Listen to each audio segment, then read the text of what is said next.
Ba-ba-ba-ba-da. Da-da-da-da-da-da-da-da. Sup with it? Welcome to episode 8 of Melee It On Me. I did my best to simulate the Oh, introduction. yeah. This is the music. Yeah. And I'm actually calling Prague. He wants to come on. So, welcome to Melee It On Me episode 8. We don't have a name for it. I called it Untitled. It's pretty awesome. Like, Um, No comment. no comment. What is up, Prague? It's good to have you here. What's up? I am actually in the middle of the podcast from the backseat of a livery cab, driving by Chelsea Piers. What's up? That's perfect. This is your second last episode ever. Um, so, yeah, special guest tonight is Mango, and the big topic of the night is commentary, of which many of the people on this show have a thing or two to say. So, Word. Sheridan, what's up with it, dude? How are you doing? I'm pretty busy with thing in my life all day. I was at Stanford all day with science collaboration. I'm defending my thesis in like 2.5 weeks, and yeah, shit's crazy right now. Please don't ask me what I did with my day today after you just asked Sheridan. Please don't ask me, dude. I'll ask you last. No. Dude, I can do my day. I did as much as you did, if not Alright, less. well, you can do my day last. Alright, we'll do your day last. After Sheridan's amazing day to society, contributing all kinds. What a guy. Look at him. Frog, how are you doing, dude? How's that car treating you? It's pretty good. We got a nice smooth ride. I'm probably going to lose you guys for a bit. We're going into the battery tunnel in the next probably 5-10 minutes. And yeah, That's but the story of the today, night, dude. That just summarizes the night so far. Perfect. yeah, today's been pretty solid. We've had a ton of shoots back to back to back. I got to work with Nathan Lane last week, which was pretty sick. And That guy's yeah, I'm awesome. about to go home, get some food, and join in the podcast at some point, where I can actually see what's going on. Sounds awesome. Word. And you could probably tell that I am fairly sick. I'm sitting here slumming it in my hoodie with, like, I don't know. I just feel like I look sick. So I'm pretty sick. I didn't do much today. I just sat around, worked from home, took a nap, and played, like, a game of Counter-Strike. I'm also wearing an Iron Man hoodie. Somebody called me Tony Stark, and I took it to heart. So I immediately purchased an Iron Man hoodie, and I'm pretty happy with it. Mango, how you doing, my friend? I got fudge in my beard. It's really annoying. What? Because I was eating a hot fudge sundae, and then I just went to stroke my beard, and now it's all nasty and sticky. Oh my god. So I don't know what I'm going to do about that. That's a problem. Yeah. But I'm out of napkins. This is a tragedy. That's actually a really tough situation. What are you gonna do? I had to use my shirt, dude. It's the only way. Because I don't want to get up. Yeah. I'm lazy. You can't. You're the. Sheridan, if you sit forward, that would probably do you some good. Yeah, I can't really hear What Sheridan. you're gonna say. I'm here. Because the mic is just the front of the thing, right? Yeah. I don't think that the laptop doesn't pick up that mic, so it's getting you from the front. Uh-oh. Popo. Is that the cops? Yeah. Yeah, It's as real as it gets. Prague's definitely contributing a bit with this with the wind tunnel effect. This is what happens when you're in a car. Word. I'm on my iPhone mic. Yeah, dude, the iPhone's actually pretty phenomenal. As a backup, I'm gonna put Sheridan on an iPhone because I know that'll work, whereas the iPad didn't quite work. Prague's super loud.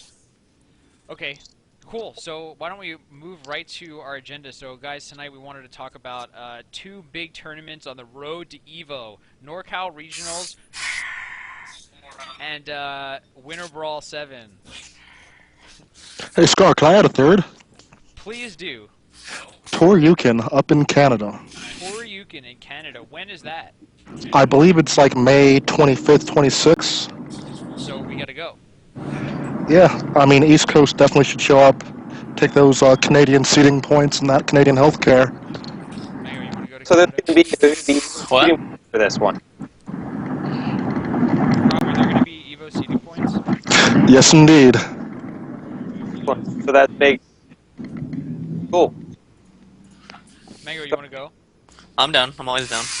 Alright, Toronto. You just got He's got at least 2 more on the attendance. Let's go, man.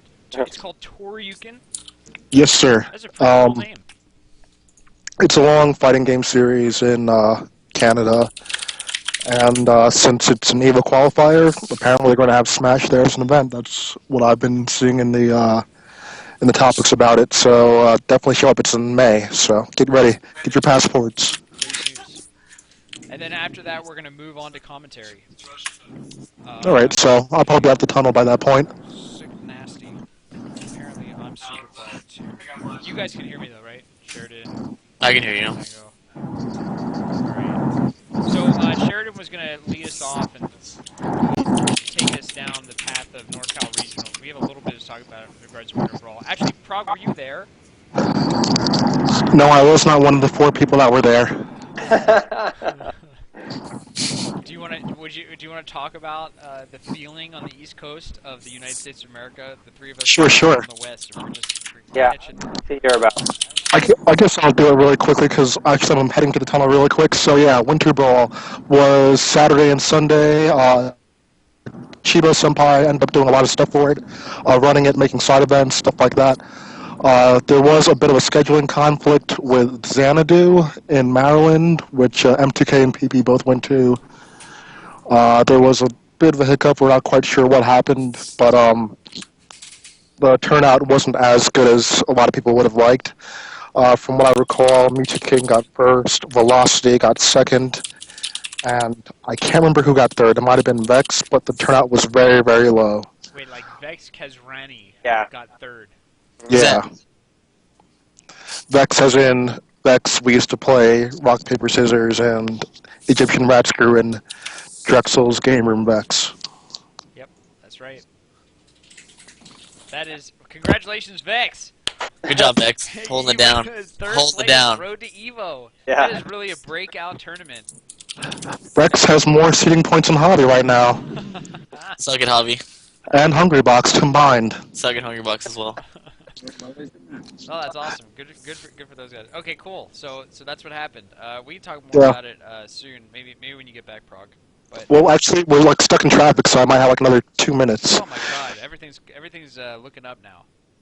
So But yeah, I mean the turnout was really subpar. A lot of people that we expect to show didn't show. New York didn't show up in full force. Jersey didn't show up at all, I believe. Maryland, Virginia, I guess with Xanadu, they were all invested in that and they didn't go. And I definitely want to give a big shout out to Chibo, who did try and like appease everyone by having Brawl, by having Project M, all these side events, trying to get the money's worth. Because I know a lot of people were upset about the venue fee, which was, I mean, $40 or so. But also, one thing that a lot of people were saying was there was a lack of promotion, which I guess is understandable. You know, it was announced as an EVO qualifier kind of late. Firstly, Melee being added to the event itself was also added late, and during a majority of that time, Smashboards was down. So it was basically word of mouth, Facebook, Twitter, and that was it. And I mean, the promotion done on that was phenomenal, but no one really showed the level of support that Biggie wanted or anyone wanted. yeah. Right. So my question with this is, I mean, I know this is something that's gotten short notice, so maybe it was impossible to change. But you know, if in a perfect world, I would have said, you know, just forget about Xanadu and have everybody go to this tournament instead. I mean, I don't know how much Xanadu attendance affected Winter Brawl attendance, but I mean, if it did, and it seems like it probably did, then I mean, I think you just gotta have them all go to the Winter Brawl, because you know we're supposed to be representing our community, and you know when we put in $94,000. Hey Sheridan, Yeah. I hate to cut you off, but I definitely agree with you 100%. Especially since it is Winter Brawl, it is a Big A tournament, the same guy that hosted NEC. And again, after what happened to NEC, it wasn't quite our best foot forward. But actually, I think we missed the turn, maybe. You're on borrowed time, Prague. Word. I can't tell if we missed a turn, but I definitely agree with you. If it were up to me, I would have said, Xanadu. It's a monthly. It's cool and all, but again, this is us representing ourselves again. These are Evo points on the line, not just a pot.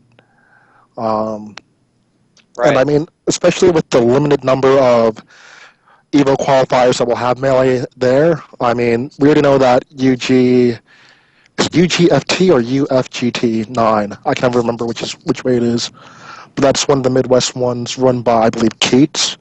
That one won't have it. CEO won't have it. So Midwest and the South already lost qualifiers. West Right. Coast, you guys didn't have SoCal regionals, but I know that you all will be full force at NorCal regionals. Yeah. And then Canada having Toryukin. It's just going to be NorCal regionals and Canada at this point for Evo seeding. Is that right? There's a possibility because Evo seeding, they're phenomenal with it. They do stuff internationally. We might have a tournament in Europe for it. Who knows what's going on in Mexico, because we know how Mexico gets down in King of Fighters. A great scene out there. Who knows? I mean, maybe even the qualifiers in Japan who would love to see Gucci get Evo points, for example. But at this point, we're not sure. So, as far as we know right now, the only things to look forward to are Toryukin and NorCal regionals.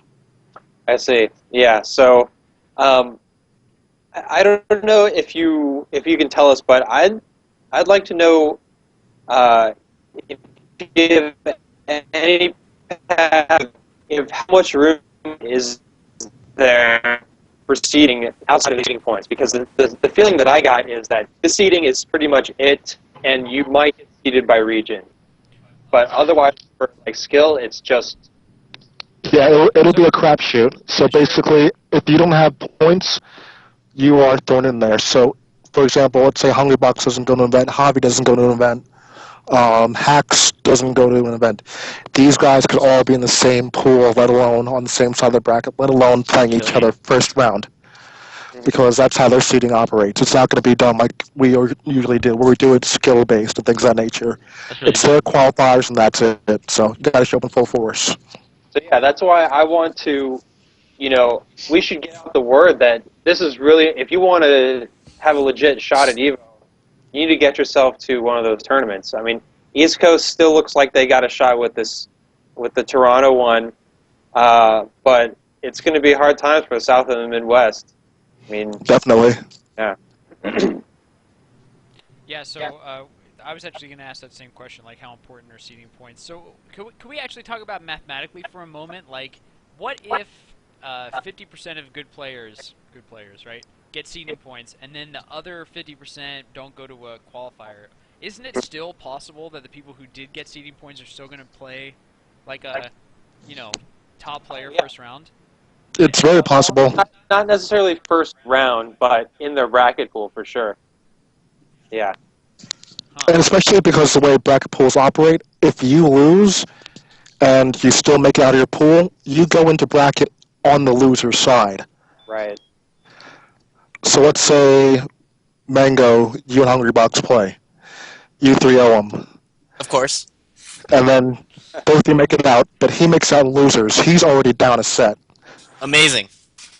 I like So it. Only it's, can do with Hungrybox. it's going to be an uphill climb with a lot of people. So I still think, I mean, it may be a long shot, but it may be worth us asking the TOs of Evo if there can be any wiggle room, given that we practically we're going to have 2.5, events for this seating. well, I know Alex Strife has already spoken to Mr. Wizard, saying basically that we haven't, where our Evo points aren't on equal terms with a lot of other games because of we're not being represented at all the events. So he did ask if Zenith could be an Evo tournament, and the response before I go into the tunnel, very good timing, was a resounding no, unfortunately.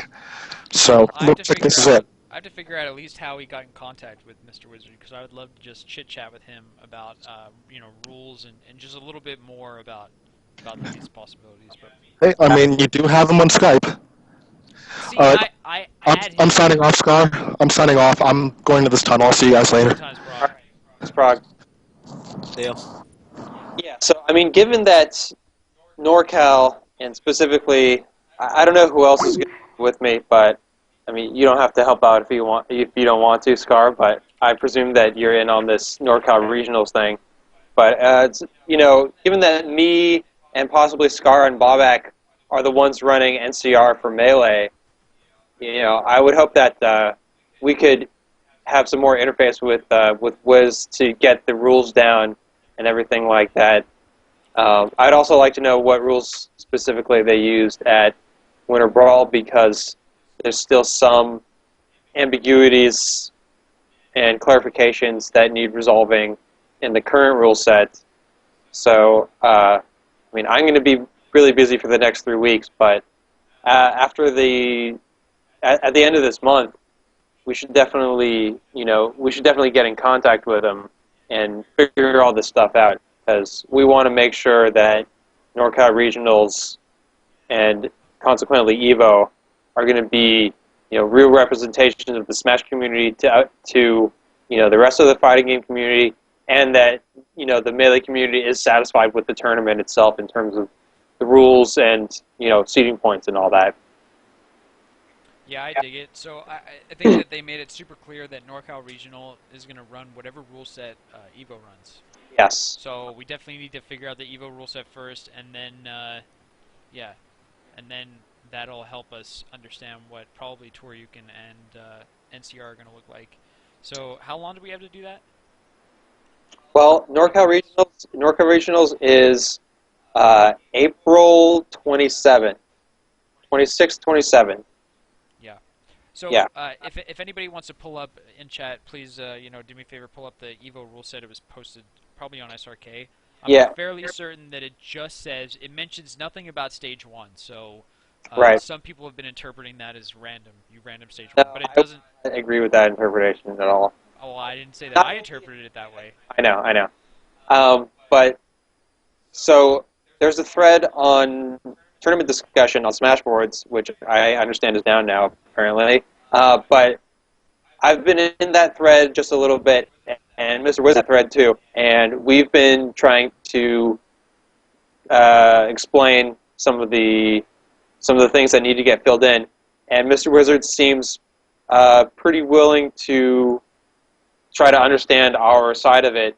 I think mostly what he wants is something that can be explained simply, because he wants rules that can fit in one line, because he doesn't want somebody to have to read a large document coming from the fighting community to play the game. So I understand his priority is simplicity over everything else. So I think stage striking is pretty simple. I think you can put it into one sentence practically. So, and I think he'll be open to that. And bans, as far as stage bans go, nothing was listed about stage bans, and I'm inclined to take that at face value, but I definitely will bring it up. But I hope that if you decide to post in this thread and address Mr. Wizard, that you don't get too indignant about the rules not being complete. We have to work together with everybody on this. Melee is going to have to make some sacrifices. We're not going to have the exact rule set with all our little addenda and things like that. It's going to be, we've got this pretty much straight double elimination bracket with bracket pools, just because we've got this huge tournament. So let's try to be reasonable when we discuss this rule set. So could you try for me to put stage striking on one line? Mango, could you explain stage striking to me? Like, what do you mean? So could you do it in like under 10 seconds? Stage striking. The whole thing. Explain to somebody who's never played Smash. Like the whole concept of it? You know what I mean? Yeah, I can explain it. Do it super quick. You take away levels until you get one, and then you play on it. Easy. That's not bad. That's what it is. You So, take well, away, but- okay, you take away levels you dislike, so that both players can get a level that they maybe both can agree on for the first game. Yeah. Because that's essentially what you're doing. You're just trying to get to one level that you're both okay with playing on, That's and then you pretty play good. on it, and then you get to pick your level. I was thinking that might be too complicated. If it's not, then of course, I mean, we came up with that rule. I think it's pretty good. But I Yeah. think a good compromise would just be, say, like, Yoshi's Dreamland and Battlefield, both players get to ban one. Well, why do that instead of banning 2? Like, that doesn't save you. Okay, yeah, banning 2. Yeah. Banning 2. Yeah. Yeah, banning 2. Okay, that makes it super easy. 1, 2, 2, 1 makes it a little bit more complicated. I would write it out as player 1, player 2, player 2, player 1. Just because Yeah. you could parse 1, 2, 2, 1 as one stage, strike 2 stages, strike 2 stages, strike 1 stage. So just to, I made a post in there actually trying to put it in one sentence, and I think it came out okay. Dope. Alright, fine, then we could do it. We're gonna do it, guys! Yeah, dude. Hopefully we get stage striking, and then as far as bans go, I'm actually not too worried about it. Like, I feel like Evo is definitely representing like a Super Bowl type tournament. I've thought often about the Super Bowl in comparison to like Smash tournaments, and our locals are far more rigorous than like the Super Bowl. And I think it's probably because every play matters and it's super hype. So I think that's what they're going for, and they're probably super happy about that. So. I don't know. Do you think that that's even going to change the results too much if we get stage striking? I think it will. You think no bans would change it a lot? Wait, yeah. I think it would a little bit, like, because there's always one level you don't want to play on, and there's levels you're gonna lose on. At least I like on FD, like I always feel like, so to have one of those no matter what, like you have to go through that every set no matter what, it's kind of lame. Like it's like I had to play on this level again. Like I hate this level. Yeah, Dunk was saying, and I agree with him, that I'm going to have to play on Fountain every set. Yeah, like you don't want to have to do that. Like no, you're Falcon, you don't want to play I on have to play on Falcon. Fountain every set. It sucks, And but there's nothing you can do about it. it does suck. Yeah. Yep. Maybe we can make an argument for one ban. Yeah, but I would like bans because I hate playing Fox on Pokemon Stadium. Yeah, exactly. And like, And, like on the other hand, it might be fun just to if you're going to do some deep training for Evo, then you put in the work on those stages that you don't like. Maybe you find some new stuff about it and you figure out some new technology. So it's it's art from adversity, as some might say. That's a real glass half full view, Sheridan. Yeah, Yeah. super optimistic right now. We'll see what we can do. I do think that it would make it like, it's not as cool. What do you think is like the best way that we can convey the importance of like stages in the game? I mean, I feel like we can almost say it's like a third character. yeah, well, because they don't even have stages in their game, so like it means Yeah. nothing to them. So you have to explain to them that levels actually like matter a lot. Well, not a lot, but enough. I think you could really illustrate the example with chain grabs on FD, probably more Yeah. than anything else. I mean, there's not that many stages that are that heavy of a counter picks, but it shows you that it can really change a matchup to make it so that whoever wins the first match has a strong, they're really strongly ahead, much more than they would be without counter picks. Yeah. So I remember. Oh jeez, I'm blanking right now. Man, what are those two awesome commentators in that video that you link to all the time, Sheridan?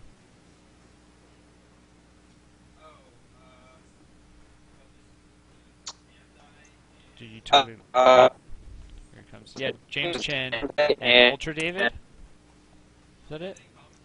Yeah. Well, anyway, Okay. yeah, Yeah. James Chen was saying that he felt that for as far as wobbling Yeah. goes, Yeah. so long as it doesn't like break the character, he's fine with it. And Yeah. I think that, yeah. I saw him on the podcast talk about it. Is chain grabbing on FD in some cases like even more severe than that? I feel like it is for sure. Than wobbling? Than wobbling. Yeah, it's like the same thing. But I think Can it's be. if it's not worse, then I don't think they would care. Yeah. Yeah, I know what you're saying. And I feel like it probably is harder to set up wobbles. No, it's definitely way harder to set up a wobbles than it is for Mute King to dash away and grab you with Marth, the best grab in the game.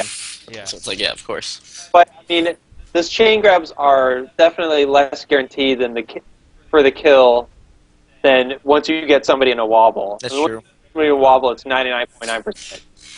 Depending on the character, the chain grab is like, it can be like 50 to 85% or something like that. Numbers I just made up. But I mean, like, I don't know. What's a really bad chain grab that you might see? Like, I hear Falcon. Falcon is pretty bad.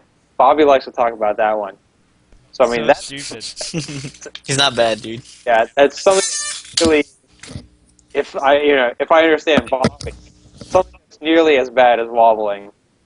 But then again, he also complained heavily about Jigglypuff. So, who knows? Man. I should take. Get Scar started on the Jigglypuff. Dude, it was just a matter of time for that to come up on the show. The Jiggly? Dude, Jigglypuff's so broken. She sucks, dude. She's so bad. Dude, Mango, actually, a serious question. Have you seen the Mewtwo King vs. Hacks, Puff vs. Falcon sets? I haven't. I've heard Mewtwo King tell me. He tells me about it all the time. What does he say? I He's saw just like, he'll message me. He's like, dude, you should play Puff again and do this. You'll win. Like, your Puff's 8 times better than mine, so it can probably do it way better than mine. And I'm like, okay, Jason, I'm not gonna pick Puff just for that. Sounds So I can exactly like him. re-grab the edge 100 times or whatever he's talking about. Jason was just like laughing his ass off while he was doing it, and was like incredibly happy about it too. That's definitely his style. He planted the ledge for the whole game. And Against Hacks? Yeah. And then when Captain Falcon comes at you as Puff, like, he really can't fight Jigs off stage or like even at the ledge really. So he'll just grab the ledge, let go, grab the ledge, let go, grab the ledge. Over and over and over and over and over. And then he like ends up like 3 and 4 stocking him. That's a shame. There's a reason I haven't watched that. Yeah. It's super terrible. boring. I don't watch that. Oh well. I've actually only ever seen one Armada Hungry Buck set in my life.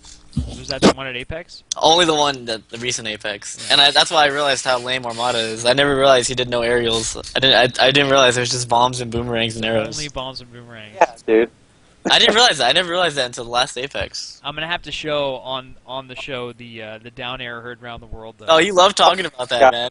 That's Bobby the loves that worst. story. That's the worst, dude. Well, as the story goes, it was Apex 2012, right? Dude, Sheridan, were you at my apartment? Were we playing Melee? Do you remember? When Apex 2012. I was at it, I was running Melee at it. Of course. I was at my apartment, probably with like Brandon and Phil. Oh yeah, well, Tapikins. Of And course, Kevin was Tapikins. over. Yeah, I know. Kevin, lived with me at the time, and I think that maybe Brandon and Phil or somebody was over. We were watching Apex 2012, and like, yeah, we were watching the most boring set in the history of the world. It was like, oh my god, more Youngling versus Jigglypuff. And Armada takes game 1, he takes game 2. Game 3 is looking so convincing. He's like up by a ton. He just needs like one more bomb to down air, and the whole set's going to be over. It's going to be fantastic. And then it's on Yoshi's Story from. But if you can picture Yoshi's Story, here's the platforms. My head is the third platform. Armada's over here like dash dancing back and forth, and Hungrybox is just back and forth on the other, a complete other side of the stage. Armada, for one reason or another, makes a nonsensical full jump down air across the stage, misses by like the widest margin ever, and then gets grabbed and killed. And the set, I think that Hungrybox wins that set. Yeah. So it goes to another set. Oh, Armada, why did you do it? 45 Tragedy. hour of life that was spent on that. Down air heard round the world. Anything else, Sheridan, about NCR or about the EVO rules? No, just get your ass up to NCR. The first day is Friday, so just keep that in mind. It's a Friday-Saturday tournament, and we're gonna try to do it all on Friday, if we can. Yep. And it's gonna be again bracket pools. It's gonna be EVO rules, so it'll actually be it should be pretty short. relatively speaking, for that many people. My goal, I would like to get 128 people. That's my goal at this. I think 128 is definitely doable. You guys will definitely do that, yeah. I would love to break 128. As far as live stream, I don't know what the deal is the first day. I still got to talk to the guy. But the second day, we will get top 6 or top 4 of the bracket on the main live stream on Saturday. That's correct. That's my impression too, so it's going to be dope. And Crimson Blur wants to put a trailer of Kings of Cali 2. I think we could do that. Kings of Cali 2 should be fun. Mm-hmm. First one was definitely cool. So Prog's back. It's the kid. What's up, Prog? Can you hear me? Look like you're toggling. Looks super, I don't know, you look really concerned about something. He does look What's up? concerned. There you go. Can you hear me? Yeah, I can't hear your Skype, which is really weird. You can. I can't figure out why. Well, can You guys are falling apart. I know, it's definitely fun. You guys are falling apart, We're man. not falling apart, we're just having communication issues. No, like Big but I can Prog. hear the call. So Alright, sick with it. It's fantastic. So I think we're ready to move on to the main topic of the night, which is commentary. Something that everybody loves to talk about, everybody has an opinion on. Several of us, have commentated in the past to various degrees of acclaim. And what's a good word I'm gonna be like for 20 seconds late the entire time. what happened to me? The opposite of acclaim. Disparagement, I was thinking disparagement too, but it was too long. criticism. Criticism. But I want to clarify something I said earlier. Yes. Toryukin will not host. I will have Melee at a later event. So I didn't catch that. I think you said it won't host Melee. Oh, Is that what you said? Prog says he's 20 seconds late, so he's hearing everything we're saying and then responding way later. Yeah, it'll get its own event. Yeah. oh, okay. With seeding points.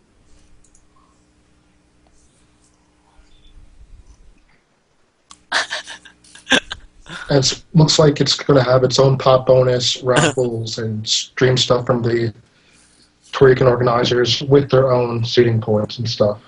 Okay, very good. That sounds good. I kicked Prog off. Booted off the He island. definitely got booted off the island. I'm gonna Booted. call him again, and if it doesn't work, then I'm gonna tell him to just enjoy his night. This is too much of a hassle. My poor little brain can't take it. Yeah, I got the boot like that? Yeah, you did, but now I can hear you in real time. Can you hear me? Nope. Oh God. Now we wait. And now we wait. Now we wait. Any second now. Are you still delayed? I'm just gonna kick you, dude. I gotta kick you. Rest in peace, Prague. Yeah, rest in peace, dude. Oh, I think what Prog's doing is he's listening to us on the stream. Oh, 'Cause yeah. he can't hear us on Skype. So now he's whipping out the MacBook. Is that what's happening? He's gonna write something, I think. That's my see. That's my guess. Maybe, Prague, you can just mute yourself until something really big comes, and then you can... My beef techie. The backup rig. Why don't you just mute yourself and hang out, and if you really need to say something, you can just start talking, and we'll respect. Never mind. He's gone.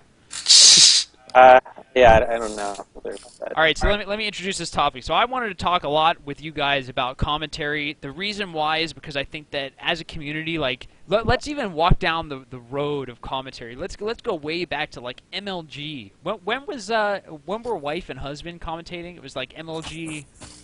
2006. I was gonna guess 2006. Six. And then after MLG stopped hosting Melee, commentary kind of died. Yeah, am I correct in saying that? Yeah, And we would just watch vids with the the music. with the music, yeah, and it would be Yeah. pretty good, whatever. And then, I'm going to give myself a little pat on the back, and anybody feel free to disprove me, but as far as I can remember, Event 52 in the Midwest was the The revival of commentary, where I brought my dinky little laptop, wife was there, and we sat there and commentated on Couch War vs. Dark Reign, which, you know, I didn't really contribute, but wife's a great commentator, which is fantastic. I don't know the chronological order of all this, but I do know that way back when, in the NorCal biweekly days, which is around 2006, 2007, Phil and Falcomist and a couple other people, they started doing their own commentary, and which we did at our NorCal biweeklies. So it probably didn't have the exposure that Event 52 did.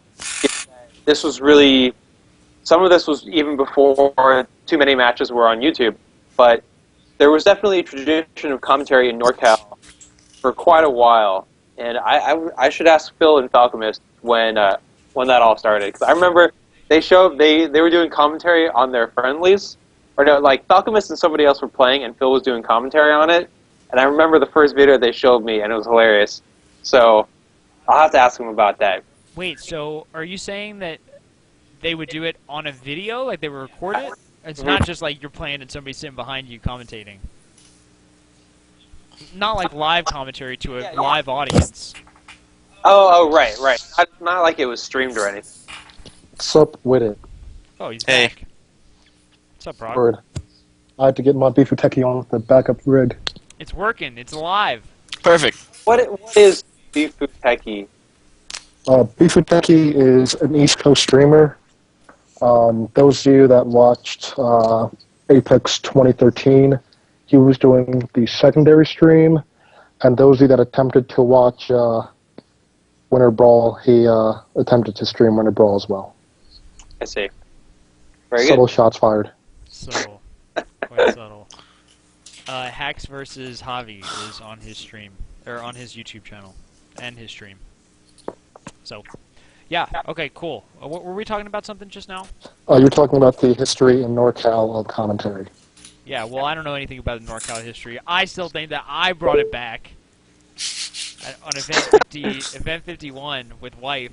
And so anyway, after that, you know, commentary became mainstream again. We started to see lots of YouTube videos. It was like maybe 50-50 at one point. You know, half of them were with the music and half of them were with some bros just sitting and talking. Every once in a while, you could tell that it's like somebody who has no idea what's going on, just like sitting at the mic talking about like whatever. I love bad commentary. What about like the worst So commentary funny. where it's like the commentators didn't even know they were commentating, they're just sitting running You hear the people tournament, talking. and it's like you know that became common at some point. And you know, then with the Wombo combo, I think that was like the real commentary is like a thing now. Yeah. And I think that I remember Brandon and Phil just being like the Melee commentators for a really long time, primarily because I would always be told, oh, hey, new Jeff videos are up. And I'd be like, oh, I don't want to watch Jeff videos. Because I thought that I was super good back in the day. I was jealous that he got all that attention. So anyway, that was when I thought that, you know, commentary was in its heyday. It felt like everybody loved Brandon and Phil, and it was just like good times. I would And- definitely agree with you there. I mean, Brandon and Phil. What was I watching this weekend? I was watching. I don't even remember what I was watching, but everywhere you go, no matter what game it is, something happens, someone yells out Wombo combo. They might not know even where it stems from, but that's like our Marvel Baby video. That's what brought us viral into the mainstream. Wombo combo is definitely quite impactful. It's getting up to 3 million views. It's like a 2.7, 0.8 right now, man. I remember when I was in high school, and people knew I played Melee, right? And so, like, randomly what happened, just some random person would come up to me, like, oh, Wombo combo, and I'm like, Wombo combo, man? I'm gonna Wombo combo you, and then, like, I'm just like, yeah, okay, like, I never knew what to say. It was just like, What can you say? I don't know, I would just be like, yeah, like, I was there, like, I don't know, there's nothing to say. It's a pretty newbie thing to say. Oh, I'm gonna So- combo you. Yeah. Definitely what I would imagine like somebody who went at their first tournament would say. Yeah, they were just super high school noobs. And I'm actually going to bring that up in a minute. What I just said is I think it's whatever. But anyway, so yeah, there was that. And also there was like a kind of rivalry. I remember East Coast was totally hating on Brandon and Phil. There was a lot of hate for a while, But man. it was all your fault, Mango, because you had to come and beat Mewtwo King. That wasn't my fault, it was your fault. was It's East our Coast fault. fault, dude. I just defended West Coast, and East Coast couldn't accept it for a while. We couldn't accept So it. there was beef, man. Those are the couldn't beef accept- days. We couldn't accept it. I couldn't accept it. At the It's very talking least. Biggie, and we had drive-by. East Coast has like lasting fucking resentment because they for a while Ken was the best and like East Coast like would always win the crew battles, but they could never be Ken. They never had the champion, man. Yeah, like you got Mewtwo King for like a year or whatever, and then Mango took it over. Like East Coast might win the crew battles, but they never get it unless Mango loses to They're Kage. so salty, man. Unless Mango loses to Kage. Wow. I don't want to be on the stream Shots anymore. fired. No, stay. He hung up. I think he's gonna come back, but he hung up. So anyway, there's that, and then yeah, there was beef between East Coast and West Coast. Let me call this kid back. I'm getting nervous. Then Armada happened, so Back. he's I got super nervous. Why? What happened? I was like, how am I gonna recover from this? I can't deal with it. I'm all red. Dude, I actually am all red. So yeah, there was Sorry. that beef, and we tried. I remember East Coast. That was the first time we started talking about like actually getting better at commentary. It was like an East Coast thing where it was like, oh, everybody loves Brandon Phil. What should we do?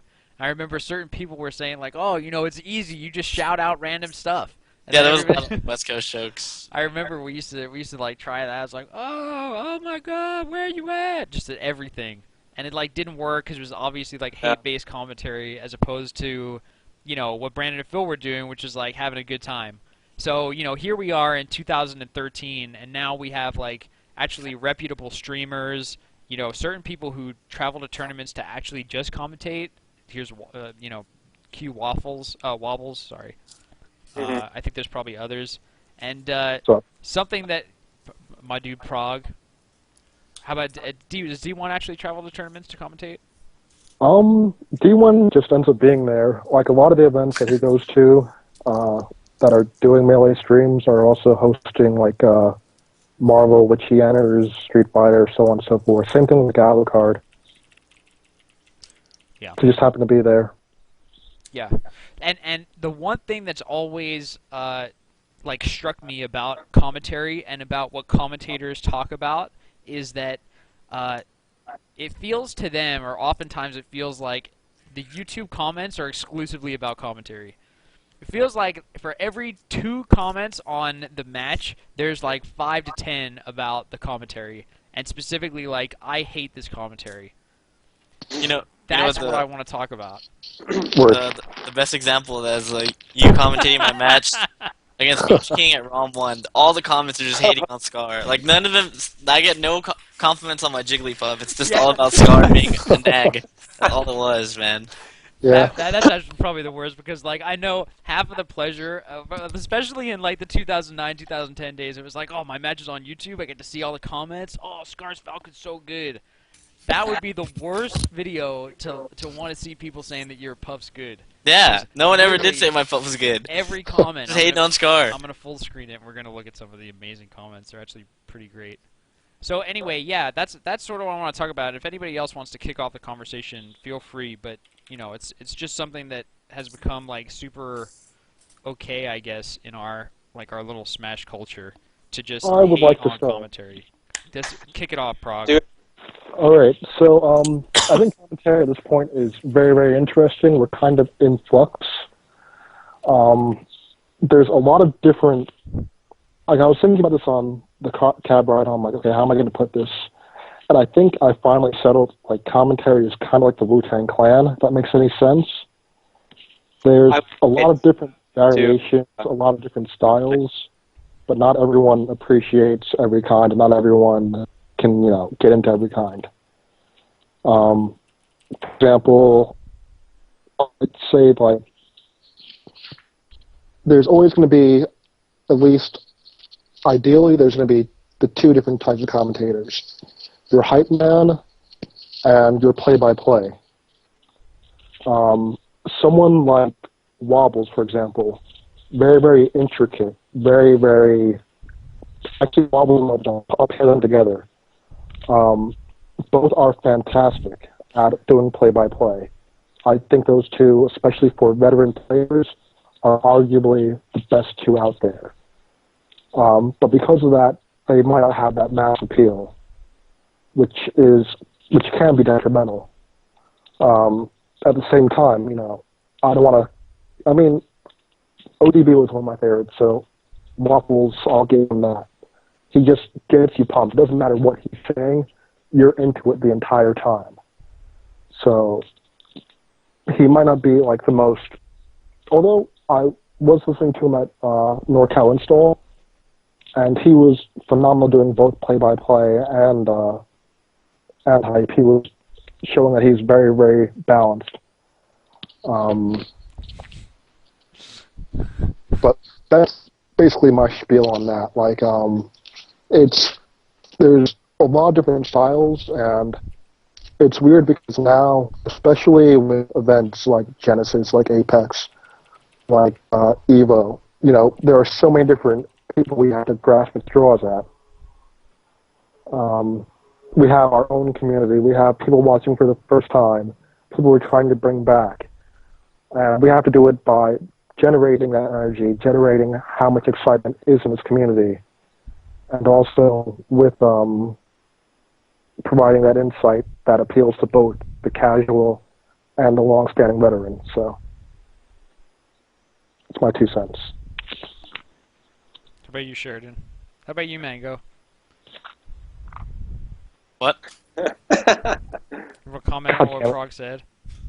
No, it's all good. I think Brandon would be like the best commentator ever if he was just like did a little more like amazing play-by-play. Really? He'd be a monster. Brandon? You think Brandon Homemade Waffles would be... Because I agree. Yeah. He's more insightful than people give him credit for. No, he is. Yeah. I know. He just like. I mean, sorry, but again, I was watching the stream at NorCal Install, and everyone knows him for his hype. But Yeah. when you sit down and listen to how intricate he goes, he says it in a manner that the casual player might have to grasp that a little bit, but at the same time, any veteran, anyone that's picked a controller, they can appreciate it as well. So he's arguably the most balanced commentator out there, in my opinion. He just, put him on Evo 24/7, he just has to keep rated G for how they do it. Yeah, I would love for him to come back and make a guest appearance. Mango or Prague or Sheridan. What do you guys? Where would you stack Brandon up next to Well, first of all, Phil, right, his partner. Yeah. And also Bob Money and Oscar. I Like feel in terms of what? who you think is if you think that he's in the same like same Oh. arena. Brandon? Yeah. Brandon Yeah, is absolutely. a league of his own. Brandon's like even though like you cannot like it, he's still like he's like ODB like Prog said. He's just old school gangster dude. He's original commentator. So he's just like and he's like everyone likes him too. Yeah. Like he's his own little Brandon world of commentators. Yeah. All right. I dig. He's nothing without Phil though. They need each other, man. See, that's how I feel. I feel like they both bring something really important to the Together, table, but they're so good. I don't know how well Brandon does without Phil. I'd say it's not the same because like him and Phil bounce stuff off of each other so well. Like Yeah. they work so well together. It's so funny. Yeah. So And, like- okay, go ahead. No, you go ahead. No, you go ahead. You go ahead. All right. I'll go ahead. All right, you can go ahead. What were we talking about? Oh. But yeah, like Brandon and Phil, they feed off of each other. They can both be insightful, they can both do hype, but when they're together, I don't think there's a pair that can match up. Yeah. Yeah, for sure. But in comparisons to the other people you mentioned, like I said, Oscar and Waddles, I will say, without a doubt, for any veteran in the community, if I had a choice for just that group of people, those two without a doubt. Because their play-by-play is so phenomenal. And also that's another thing that has to do with commentary. These guys have personalities as well. There are some, I'm not going to name names, but there are some players out there who pick up the mic, they don't project any sort of personality. So that's also one thing. They're not bland. Not only are you get what they're saying and you learn from it, but they say it in a way that you're invested in as well. Bob Money, I've heard very limited of him, but it's usually him screaming. And, I mean, that screaming gets me hyped. Dude, it's Like, amazing. It's like watching a Jason movie and knowing that I'm not going to die first, because he's already dead. Yeah. But he's like also really good at hype, in my opinion. Yeah. Who else? He's just are the very, others? he gets just very genuinely excited about Yeah, things. he cares about it so much. Like he actually, you could tell he really enjoys what just happened. So yeah, I'm pretty sure that like hits the nail on the head. So I have to do my Bob Money impersonation whenever he's in the room and like, and I know that he's watching a match. I'll just be like, "Oh, beautiful!" He's got like a little Mickey Mouse voice, and he's just, "Oh, beautiful!" It just cracks me up, dude. But I think that definitely hits the nail on the head. He's genuinely enjoying what he's watching, and like the play-by-play that he gives, like he's just super excited about. So I think that there are different things that I always, and I think what Prague said super important too. That different people like different styles, and I think that to circle all the way back and talk about the YouTube comments all being like, "Oh, I hate this commentary, it sucks." I feel like I would be so happy if, and of course you can't get the YouTube community to change, but like if the Smash community were a little bit more articulate or like aware of either saying, okay, I don't like this person's commentary because what they're doing within their style is not working, or like I don't like that style of commentary, but they do a good job of what they do. Like I feel like there's a lot of people whose commentary I don't really like, but I know that whoever does like that style will really like the commentator. And I think that like that gives credit and respect where it's due, whereas just being like, "Oh, I don't like it, therefore it sucks," is like super silly. Yeah. I mean, I know, like, heading up to Apex, I was listening on a lot of older matches, a lot of Wife, a lot of Ultra David, some old Brandon and Phil, because a lot of people said that I didn't sound invested at times, so I was trying to work on my play-by-play a bit leading up to it for that casual audience, because, I mean, at an event like an Apex Genesis for the stream, that's basically you have to try and appease, because your veterans are likely going to be there, or at least in a much larger amount. The casual is going to be in a much larger amount on stream versus a veteran. Exactly. So that's what I was trying to focus on for Apex. Yeah, and that's kind of the reason I think that somebody like a team like you and D1 would be close to my top choice for Evo, as opposed to somebody like Wobbles, who is a fantastic commentator, but I don't think he's quite what people are looking for. When people are watching the national stream, when you consider the sort of people that are watching a stream for Smash on Evo. I mean, of course, you have to have a rotation, because honestly, sitting around straight it's no good. You got to have people there. And I think that's also kind of where we ran into trouble at Apex, where it was just myself, Doggy, for a majority of the time, and a lot of the people that we had as commentators on the list weren't around, but that's a whole different discussion. But yeah, I mean, if you like a commentator, let them know how to be perfect, but not just for you, but for everyone on the whole. Like I said, there's great balance, there's great play-by-play, there's great hype, and it's about pairing and charisma and chemistry. Not everyone fits with everyone. Yeah, well, that's definitely true.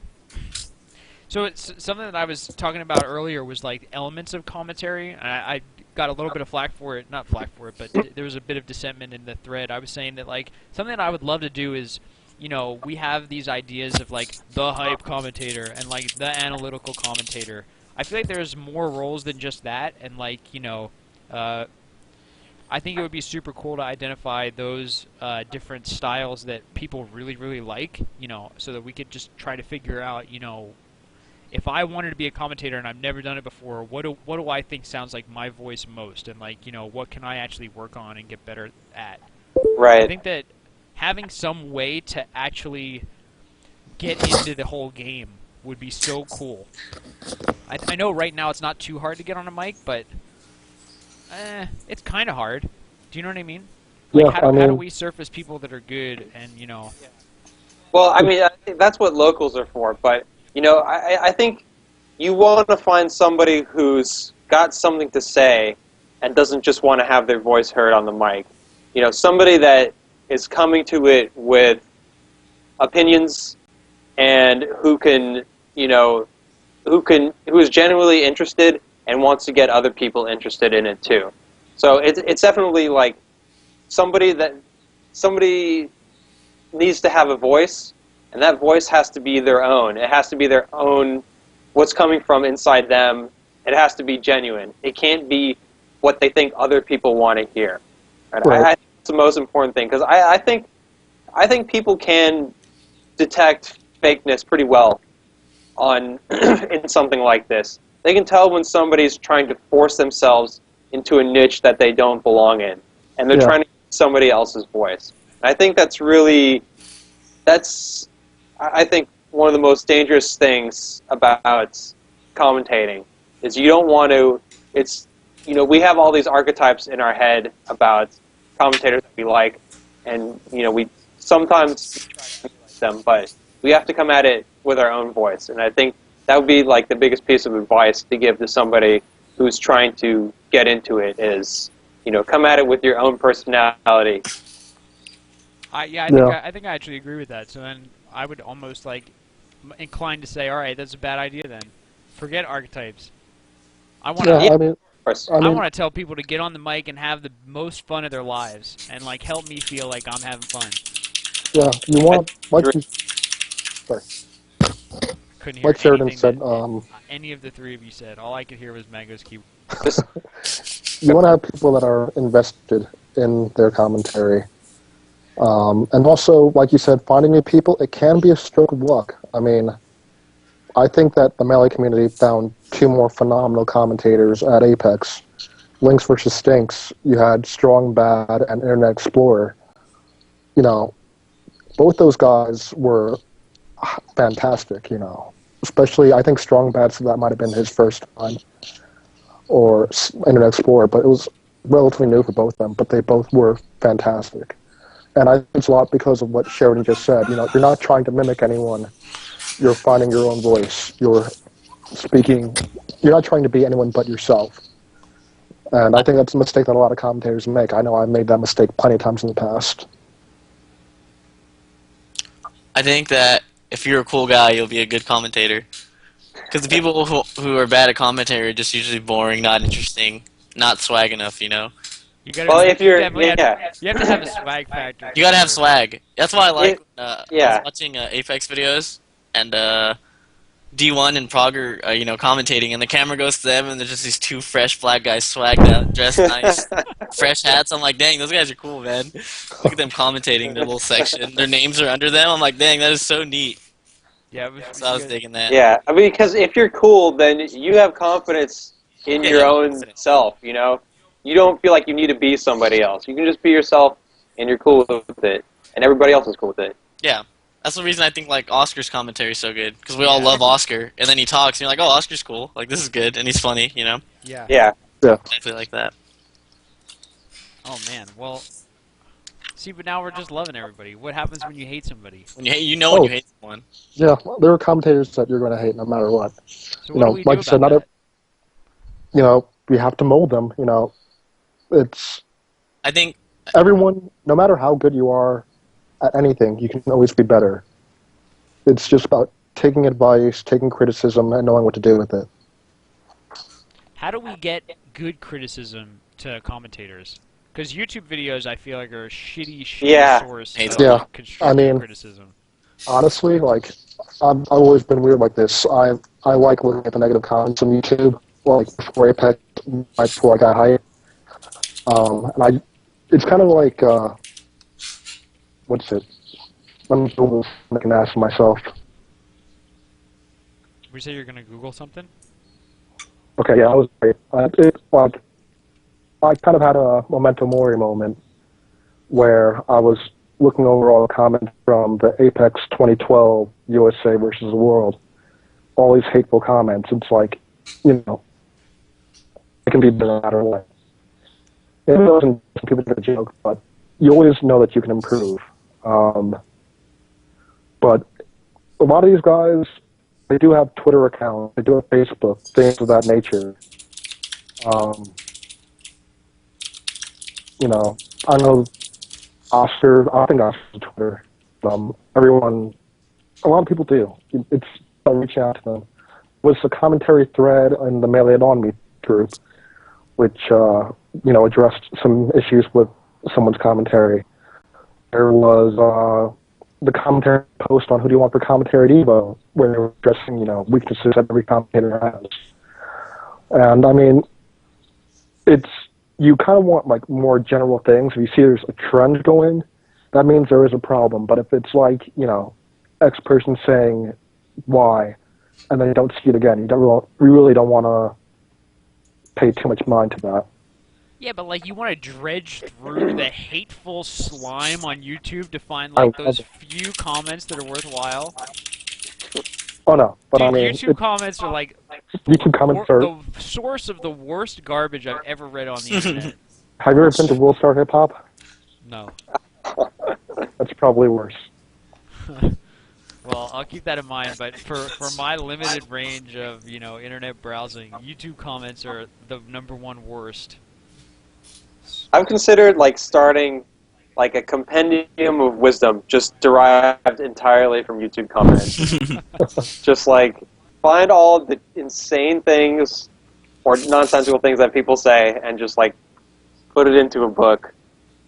Put it into just put it into a condensed format so you can see these are things that human beings have actually said. Yeah, YouTube's crazy. The comments. That's a pretty good idea. But Go ahead, Brock. yeah, I mean, players were asking for advice during the drive. Commentators are looking for the same. So don't be afraid to reach out and let them know. Dude, I would super love to just take some of our great matches that we commentated and just have people commentate them. That would be super fun to watch. Actually, You get to revisit some sets, develop your style. yeah, Yeah. that actually, I don't want to steal anyone's thunder, but shouts to Solid Jake, if you guys know him. Works at MLG. Shout out Solid Jake. Sup with it, So, my Solid friend. Jake. He housed me at a tournament once. He's a super cool dude. He's actually looking at trying to get the old MLG archives of those events. And he's trying to get myself and D1 in to commentate them so that we can, unearth those lost gems and whatnot. Dude, that That would be awesome. freaking amazing. That sounds like an amazing project. Indeed it is. I'll fund it. I'll give you guys $20. Amazing. Every video. No, that's too much. Okay, something else that I wanted to bring up, just little things that I think are cool about commentary, and I'd love to take call-ins at this time about, who your favorite commentators are, blah blah blah, or just talk about commentary. Something that I want to talk about is okay, Kevin Pocky D was talking to me about the difference between talking about the scene and about the players and about the human aspect versus the game, our community versus the game itself. And that kind of interaction, and how I think that it's super cool to talk about the players and who they are and that kind of thing, because it's super accessible. You don't need to know anything about the game to know about a rivalry or whatever. Yeah. Yeah, and I think a good commentator should also give you a sense of what it's like to be at the tournament, right? Yes. Not only that, but you also want to set those storylines. Exactly. I think, of course, I always I'm always pissed off at my commentary at one point if I forget on something. But for example, last year at Apex 2012, when you had Hungry Bucks and Armada, I didn't really mention, why Armada is playing Young Link. This year, You forgot. I did get to rectify that situation. Definitely dropped the ball in 2012 though, Prague. Yeah, I think Super I think I said it on the stream, but it wasn't recorded during the actual matches. So yeah, but I tried to address that this time. But yeah, like you said, you want to address the feeling of the venue, past rivalries, and also where players are from. A guy like Dr. Peepee might be a good story because he's in the middle of nowhere, North Carolina, and just out of pure sheer will and practice and dedication, he's put himself on that upper echelon. Meanwhile, Mango, who was born with that natural talent, that Naruto stuff, Wow. Yeah. Wow. Wait, is Mango Naruto? Nah, he's not orange-haired and dumb. Yeah, but if anybody were Naruto, who would be the Smash Naruto? Somebody I hate. Really, you hate Naruto? And that's that. Luckily, all day. That's that. It's time to move on. And that's that. Next. But no, I was gonna say that the little. I like when people set up before the match starts. That 30 seconds of commentary, where it's just the people talking. I like Yeah. when that time's used for setting up the getting you hyped for the match that's about to happen. Yeah. It's like the wrestling music when they play the music and you come down. They should be hyping up the match as the players are plugging in their controllers and the commentators just getting hype and giving information. I always like when they do that. The very few times I do hear it, it's always oh. Yeah, Sick. and I will say, it's also part of the reason that doesn't happen often enough is because between the commentators and the TOs, there's a real big lack of communication. Yeah. For example, at Apex, D1, Doggy, and I were just sitting there, Wobbs and I were sitting there waiting for the next match. We have no idea who's coming up. By the time they come up, we have 5 seconds to set up a backstory. Right. But, it's if we don't have that time to set things up, then things kind of fall apart. I guess we just need more communication. Word, communication. We gotta figure it out. Yeah. This is a problem that could definitely be solved. We should get walkie-talkies. I think that'd be cool. Oh yeah. Dude, we tried that at Genesis, and Uh-oh, what dude, happened? walkie-talkies fucking suck. Ah. What sucks about it? It's hard to get. You need to have a headset for them. Get a It's headset. just impossible to hear. It's impossible to hear, and most of them are crappy. So they're already kind of staticky and garbled. So you need earphones for them if you're gonna do that, and that's a fucking system that you have to invest legit money in if you're gonna have your whole crew set up and coordinated. So it's hard, but yeah. Yeah, I think that we could use the internet too. The internet's pretty good. Yeah. Yeah. Somebody mentioned a Google Doc. I'm actually a pretty big fan of Google Docs. Yeah, actually, as many of you know, Genesis 3 has been canceled. But one of the ideas... Announced on Melee and Omni Episode 8, the death of Genesis 3. I'm so sad. I don't even want to talk about it. That's very We're depressing. ending the An show early unfortunate tonight, revelation. guys. We lose Armada and Genesis 3 in the same month. What a heartbreak for us. It's just hard times. Dude, think about my month. I lost What a my hard hamster. month. No, don't bring I it lost my up. computer. I Oh. lost Genesis 3. Oh, you brought it up. Oh. New topic. Sheridan, change the topic. But yeah. Well, anyway, what I was going to Google say Docs. is we had this idea of Thanks, Sheridan. having all our guys have tablets that they could run around with, and they could have updated data on the tournament whenever they needed to, and we would have kind of satellite stations that would have all the information of the main TO station and keep it updated that way. Because right now, at tournaments now, one main TO station, it's a clusterfuck, and it's too hard to get information in and out of that place. So, yeah, definitely iPads or tablets are. What if?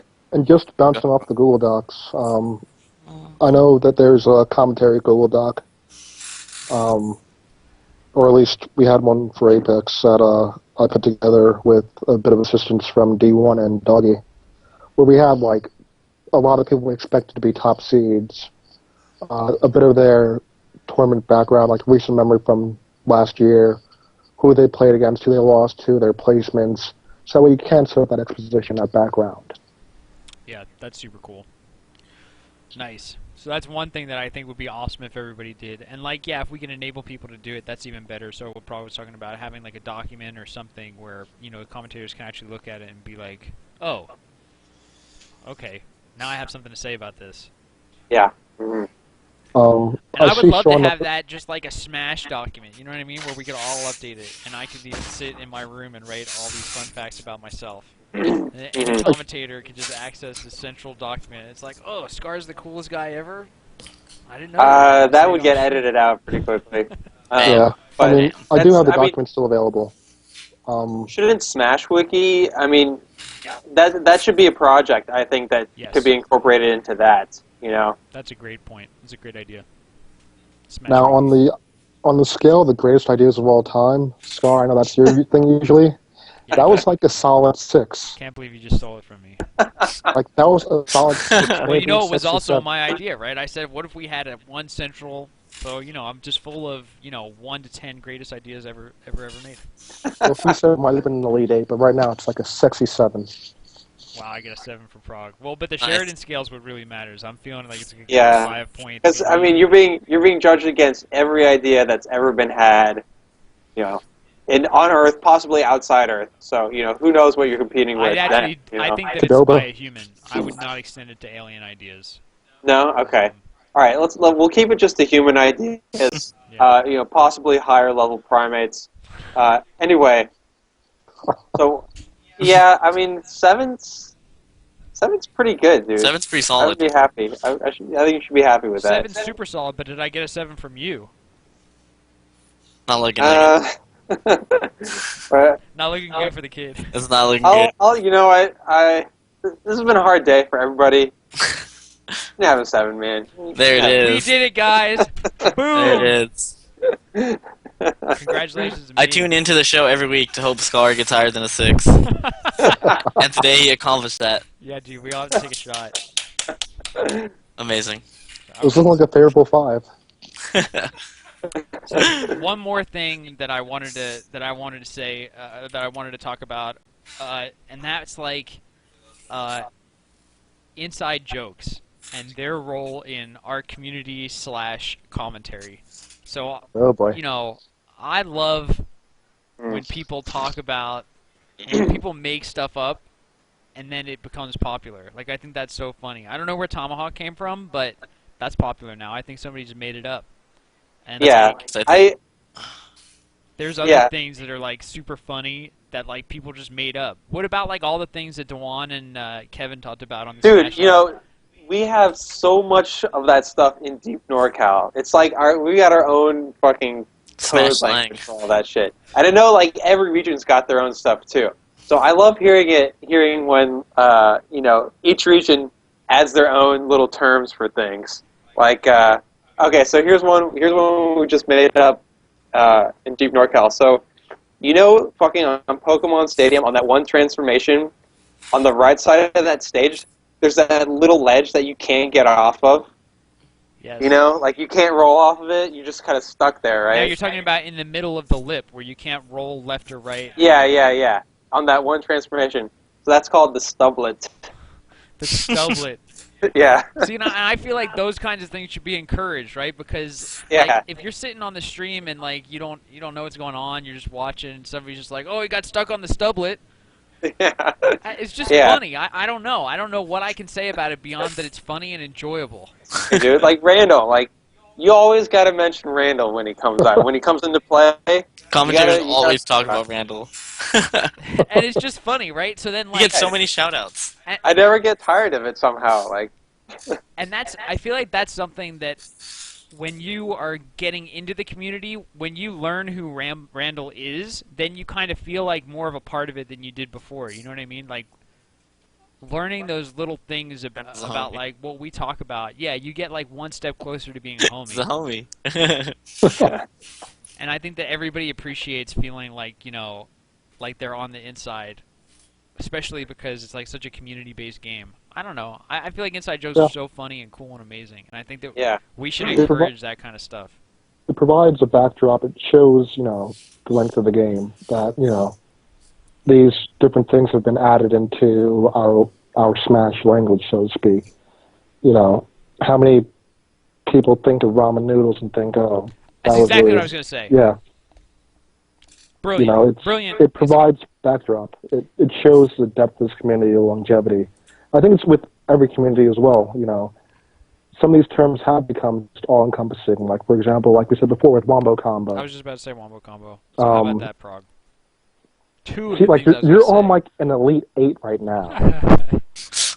We're just on the same Um, wavelength right now, dude. But also, you look at other communities, they have this as well. You look, Mango Sentinel. Come on, what Yeah. more needs to be said? Okay, cool.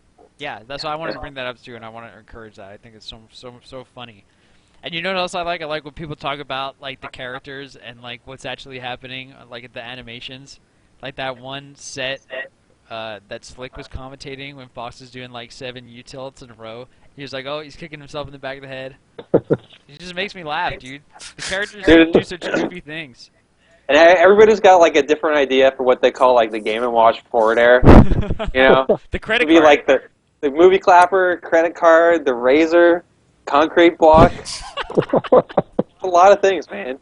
I never heard the Shoebox. The Nike Yeah. box. The Nike box. Yeah. That's so funny. Yeah, I always call it the credit card. I'm pretty sure it's a credit card. I like the I like Nike credit box. I'm card. running with it. You like the Nike box? I think that's It's got really those fresh pair of Jordans out. yeah, I think that's really funny. And I think that he hits you with the chair is really funny. It's the WWF chair. That's really funny. When Hits I him was, with a steel chair. When I was younger and I used to play Game & Watch against Joey, this is like when we were 13, I'd always pull out the chair and be like, "You want a seat?" Like, I'd say some cheesy little thing. And no one would ever laugh, but I always thought it was really funny. Hey, you want a seat? You just stick your little chair out. Like, I always thought it was funny. It's still funny to me. That's really funny.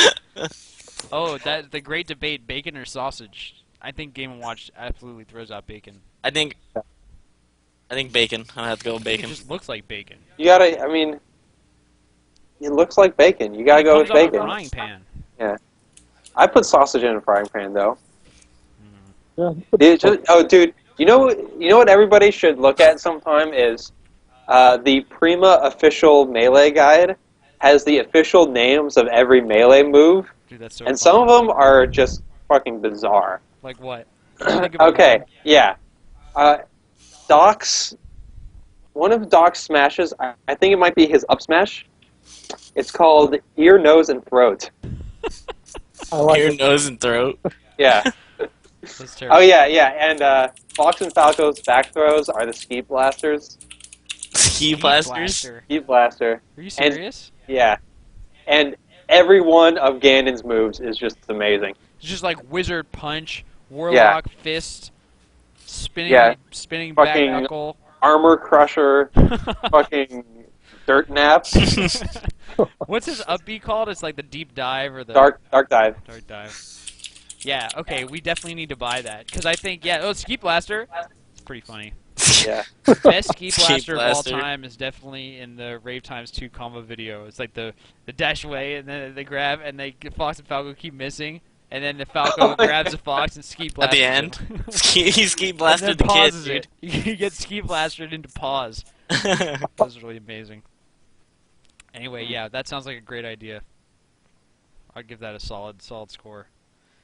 All right, so Love it. any other thoughts about commentary? I'd like to talk a little bit more about like what we're gonna do going forward to actually figure Here's out. one thing. Yeah, I got something I want to talk about as far as commentary. So, as we mentioned, it's important to do things to give it like a human element. But I think, and this is especially true for the more analytic commentators, but I think what they should really focus on is not specifically what happened, but what is in the mind of each of these people as they're doing the various things. what was in this guy's mind when he made that mistake? What was in this guy's mind when he was able to, get around to make that read and get that punish? And, anytime you do commentary about the game, there's kind of like a skill. You need to understand the game up to a certain point to really be able to do that kind of commentary effectively. And, like, when I hear, like, Oscar commentate, for example, you hear a lot about what this guy wanted to do and what this guy is trying to do generally in the match. And so, that really gets you into the mind of the player. And I think that's really big for getting somebody not just interested in, the colors and the smashing and all that, just casually, which is great, but to get interested in learning more about the game, I think people should really explore that angle in it with commentary, is, the mind of the players. I concur. Mango, why don't you take that? Yeah, I would like to hear how Mango approaches, because, Mango knows a lot about what people are thinking when they play Smash, so... Yeah. So I obviously like Mango a lot, but I'll tell you, everybody, you guys better be excited about Melee Pack West YouTube channel, because there are some pieces of commentary gold that are about to go up. Mango, I was sitting right next to you and you were commentating on, like, every game, and I thought that it was, like, some gold nuggets, some, like, at least Oscar level commentary. Well, yeah, because I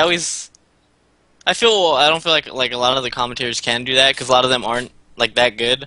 So when I commentated, I wanted to try and, like give people an insight to, like, the top player mind. Like, what was I thinking, Like, it'd be cool, like, if you sat Mewtwo King down, and he's commentating, and he's like, oh, this is why he did this. Like, oh, okay, well, Mewtwo, like, you get to, like, analyze that. So I try to do that a lot, because I think it's pretty cool to, like, give the viewers who will, like, never be that top level, like, just a little, like, moment. They're just like, oh, okay, that's what Mango thought. That's pretty cool. So that's what I was going for. I think that's pretty neat. I think it's super cool as well. I'm really excited to hear that. To hear those when they get put up. Amazing. Do we have enough people where we could have, like, one high level, this is what he was thinking kind of person in each pair? Do we have enough people who are willing to do that? I mean, Mango, you probably would have a really hard time commentating at a set, yeah? At a tournament, at a big tournament. Maybe. Not if I keep losing to Mewtwo King in semis.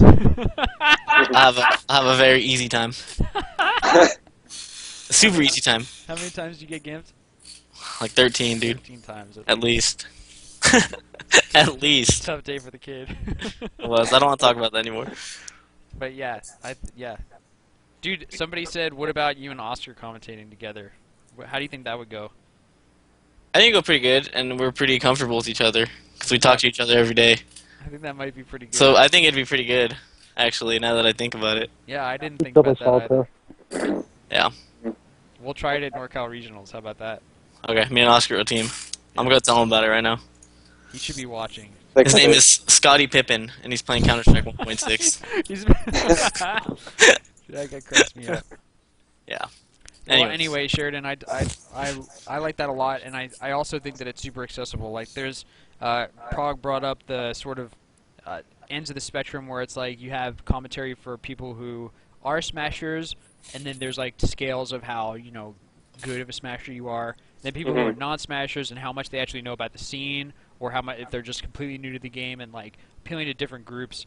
But yeah, I think saying he was trying to X, Y, or Z, or like it depends on how you put it. But sometimes it's really high level, but other times it's actually pretty easy. Like if you just mention like a big part of this matchup, like Marth Fox, is the Fox wants to kill the Marth off the top, and the Marth really wants to edgeguard the Fox.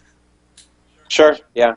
But I mean, I think not just that, but getting into you don't have to dissect like every situation, but you can say, oh, I bet he thought he was going to do this because how that goes, however that works in the matchup.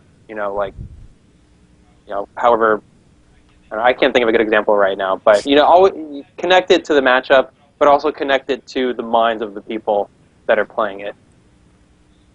Sounds hard. Yeah.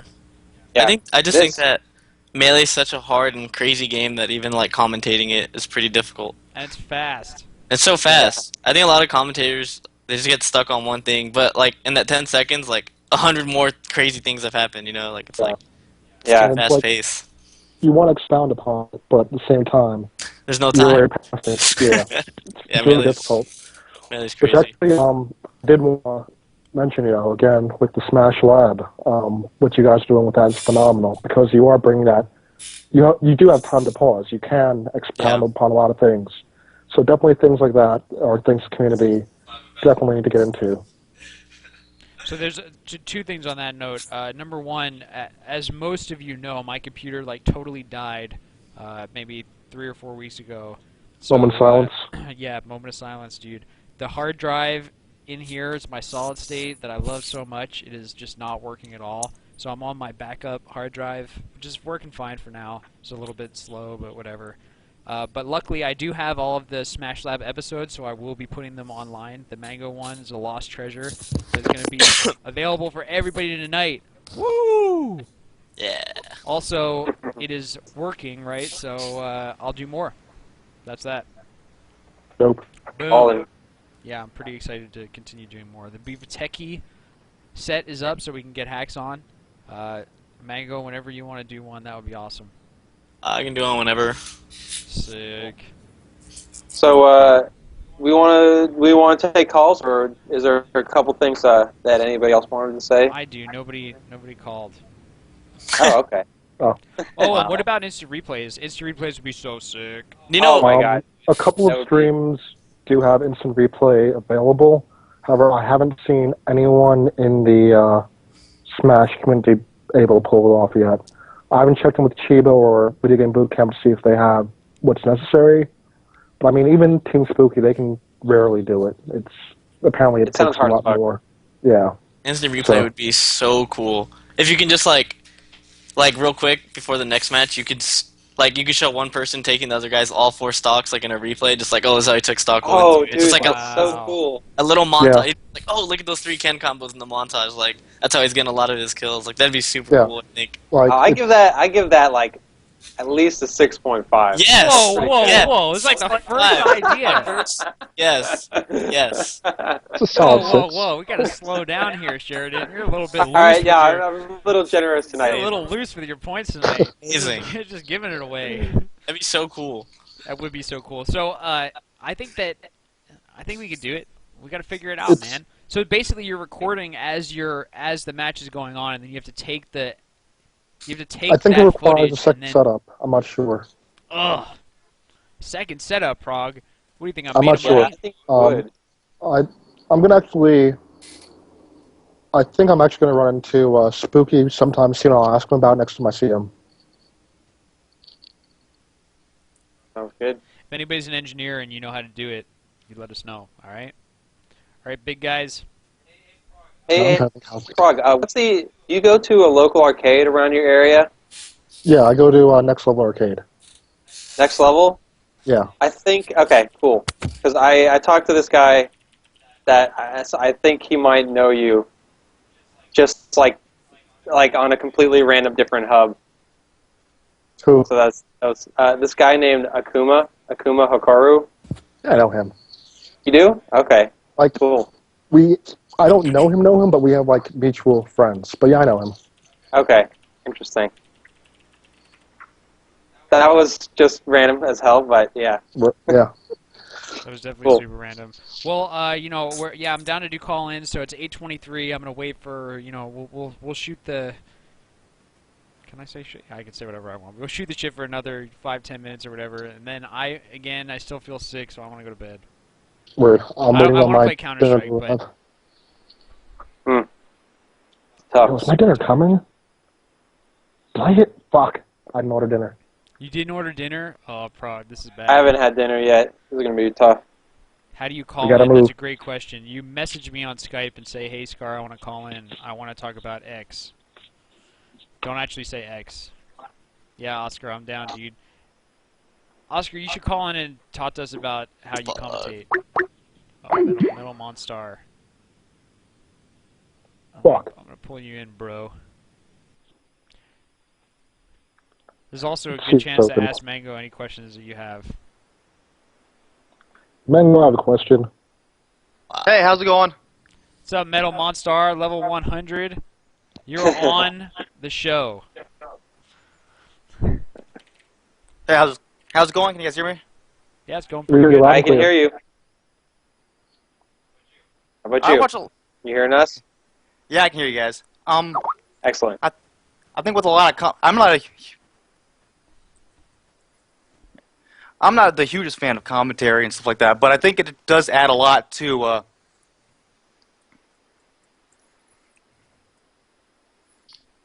Go ahead. Sorry about that. All right. Yeah, you're We can saying hear- you're saying words and then you're just like stopping, totally cutting yourself off. Yeah. We can hear you fine, though. All right. So anyway, what I was saying, I was like not the hugest fan of commentary, but I understand like why it's so important to have. And I think one of the things is that people need to work on is not trying to chit chat during. I think there's a lot of unprofessionalism in commentary, and I think that's something that needs to be worked on. What would your ideal commentary look like? What's the best commentary Well, in the world from your let perspective? me address that just real quick because I do notice that I think people should never talk to the stream on when they're doing commentary, and that's something that I hear from time to time, and it's definitely something that makes it sound less professional. So I would like to address that as well. The reason why we do talk to stream on occasion is because, like I said, we might be waiting for the upcoming match. You only do exposition on what the event is like, where it's at for so long. You have to fill time right somewhere. on downtime it's fine, but during the match, I mean. Oh, yeah, that of course. Yeah. Yeah, definitely during Totally. downtime's all right. I think also like I don't know, maybe like limit the inside jokes. I think that too much of inside jokes gets to a point where you're just alienating the new people who don't understand what's going on. Did you ever feel alienated personally? Not so much with maybe Smash videos because I understand more what's going on, but like when I'm watching like King of Fighters or Marvel, it's just like, what are they talking about? What?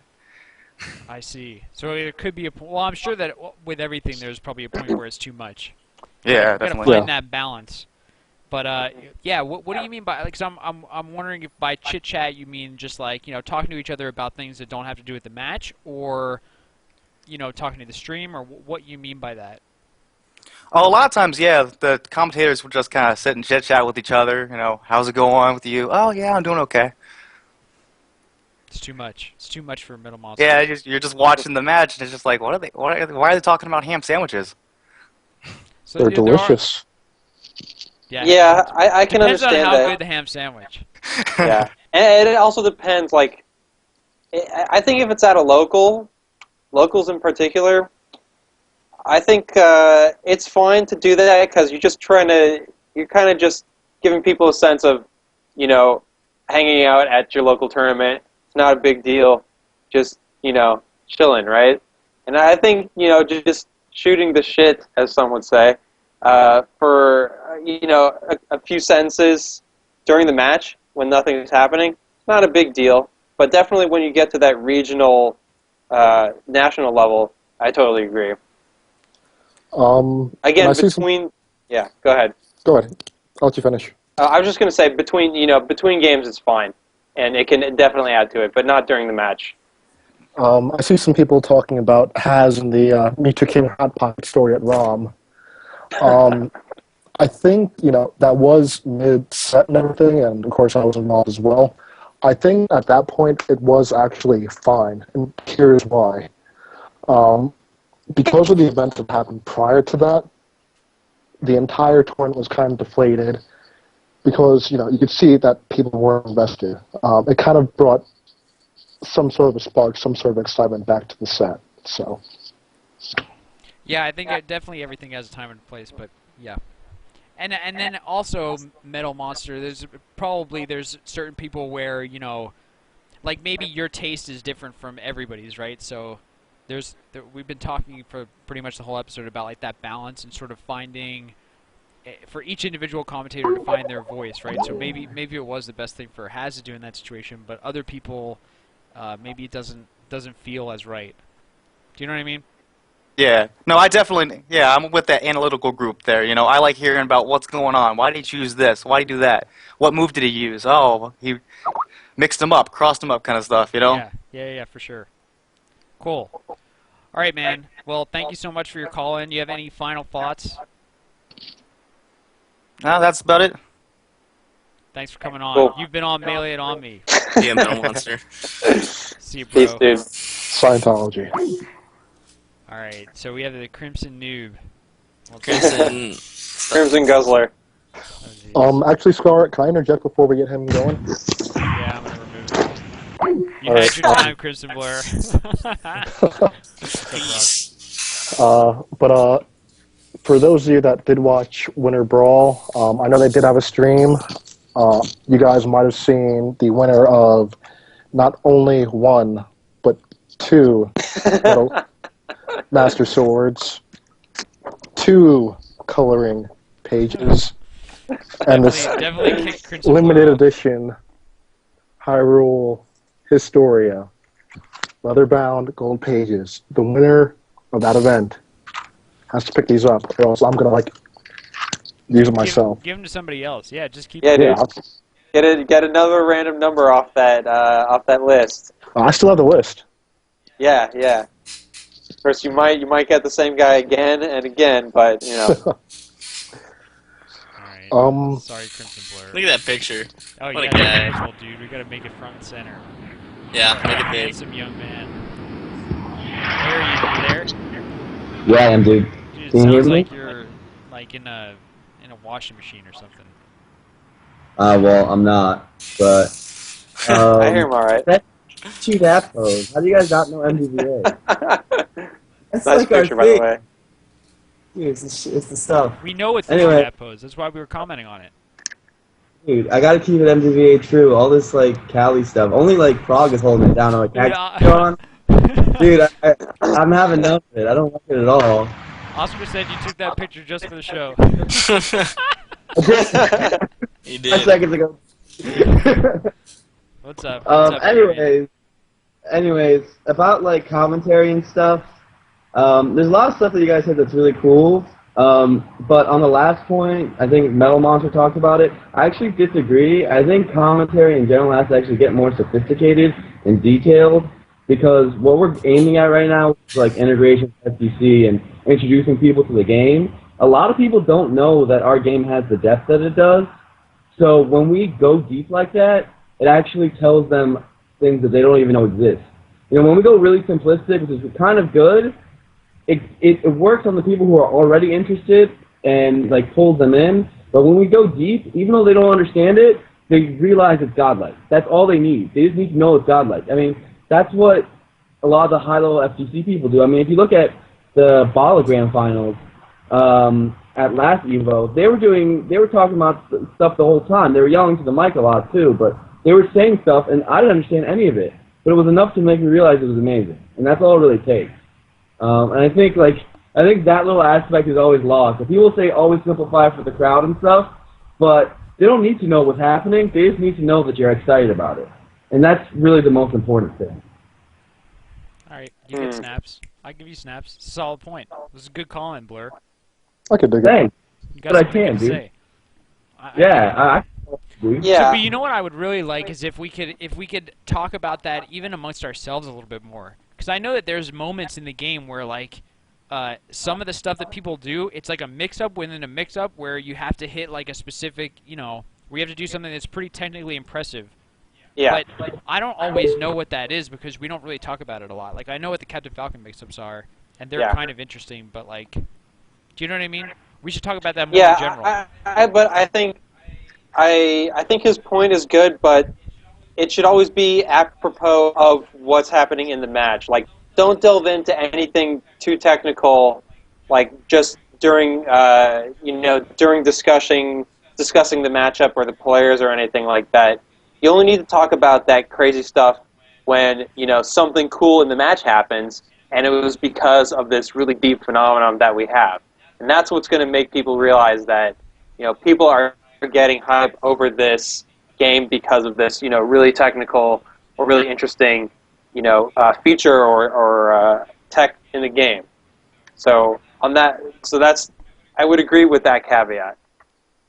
Your ball, Crimson Blur.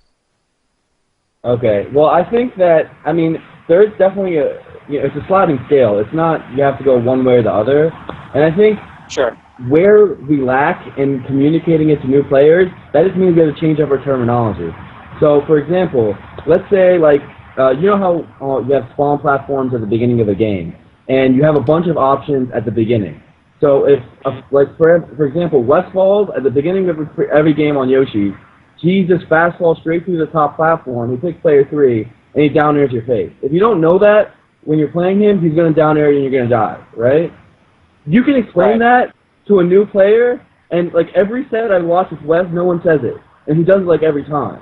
And you can explain stuff like that, and it's more advanced, but you can still say it just because it's an advanced thing. And there's certain things that are the word fair, dare. That takes a little bit of explanation, what our moves actually mean. But every game has that. Like a crouching C, what does that mean when you play a regular fighting game? Most people don't know. They'll know what sweep means, but they won't know the other stuff.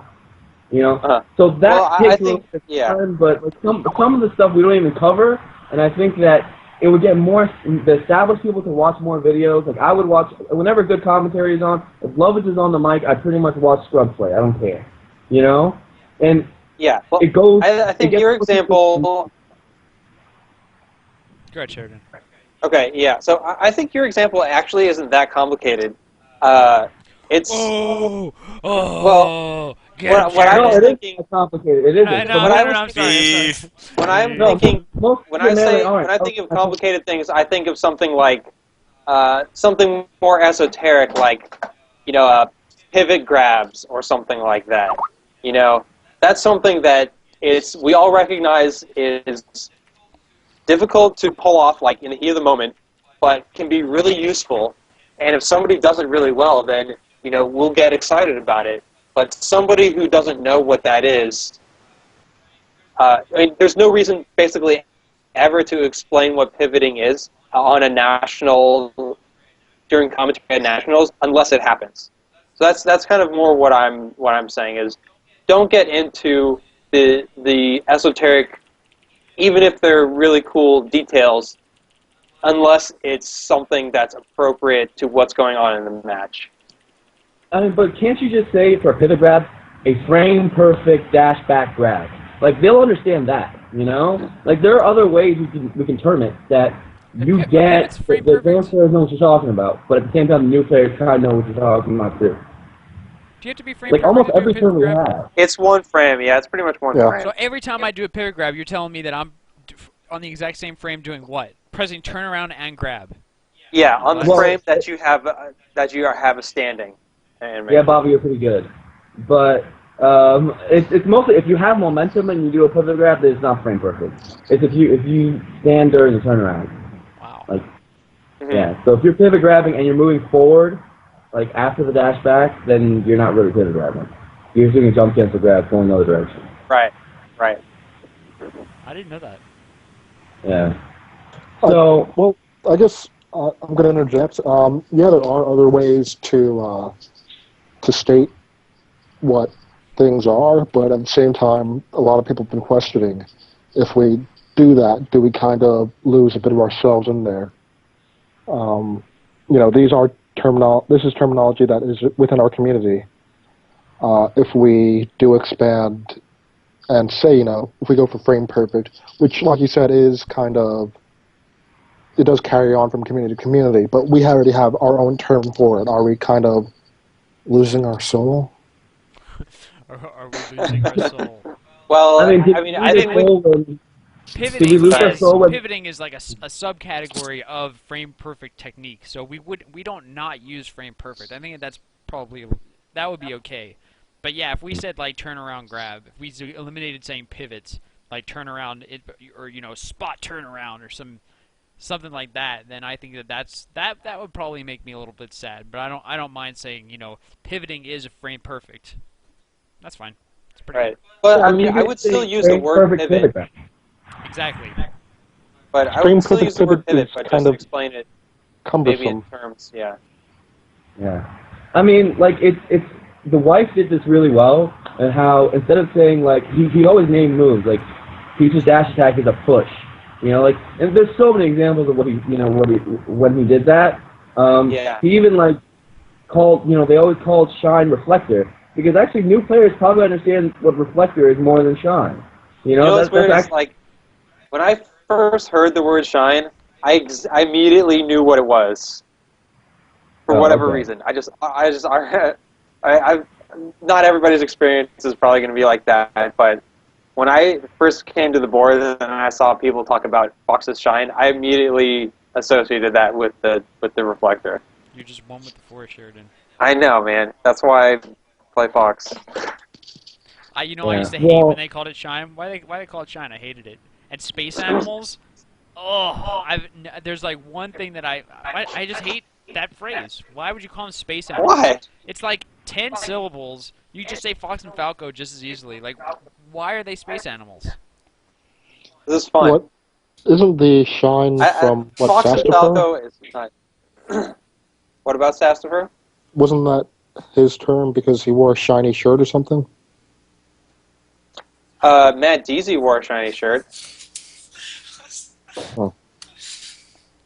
Anyway, Crimson Blur, I think you made some phenomenal points here today. You should congratulate yourself. Thank you. Go Thank ahead. you very much. Go have a beer. I don't have any, but... Any all parting right. thoughts? I think that was a true victory. Oh, for him. My Any bad. parting thoughts? Kings of Cali 2, check it. Check out the Smashboard thread while Smashboard is down. Shout outs to Kings of Cali 2. Crimson Blur, I'm super excited for it, dude. Dude, I'm super excited for you being there. Wow. Wow. See? Bye. Hit him up. Get him up. I'll talk to you later, dude. Peace. Okay. Wow. Yeah, that guy. Okay. Thanks, Crimson Blur. Alright, I'm gonna bring in Zachary Yaffe. Yeah, that was like a trivial 3 from Crimson Blair on blast. Zachary is the dude who came on last time with super insight, so I'm excited to have him on again. Even though Hello? I blew it up. What's up, Zach? Can I call you Zach? Yeah, can you hear me? I can. Yes. Cool. All right. So, yeah, I just wanted to talk about the commentary for a second.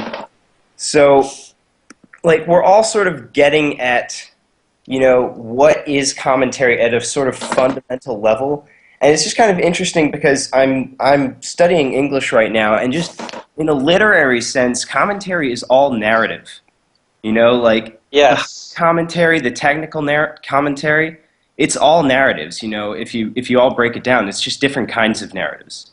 So you've got you've got your Hemingway, where it's like really, really simple language, and it's just straight to the point. That's like the kind of commentary that some people like, and then other people like the F. Scott Fitzgerald commentary, where it's extremely technical, very precise and very sort of flowery and detailed. But if people want to be good commentators, they just have to be good storytellers, I think. And that's just sort of what I wanted to say. I If dig people that. want to, Yeah, I I dig that definitely agree bottom with line that. a lot. What are you saying, Sheridan? I talked over you. Yeah, no, that's totally. It's that goes along with what we talked about earlier with creating a story behind these players, and also like talking about what's going on inside their heads, kind of like what we imagine their own narrative about the game is. Because I think that's something that's very interesting to people. absolutely. And yeah. the match and the set itself, those are narratives as well. And a good commentator can take a set and make it seem like so much more, just because you're following the set, and the set becomes a story. Mm-hmm. I agree. I dig it. I'll try to inject a little Russian literature into my next commentary set and No, talk we about need the Dostoevsky. existential quandaries that players face. And No the characters, Tolstoy. and the characters, really. I mean, come on. They're like trapped on this, floating platform with nothing but death surrounding them. Right. Yeah, it's like as Camus would say, it's absurd either way you look at it. But the only option that offers dignity is to fight against the absurdity. All right, that's Melee. Yeah. How's We're Sheridan for a storyteller? Trapped on a platform above a Marth. Ugh, It's the worst. what a terrible day that guy's having. Yeah. All right, Zach. Um, Any party Yeah, thoughts? Thank you so much for coming on. Thanks, Bobby. Sick, dude. Talk to you next time. Boom.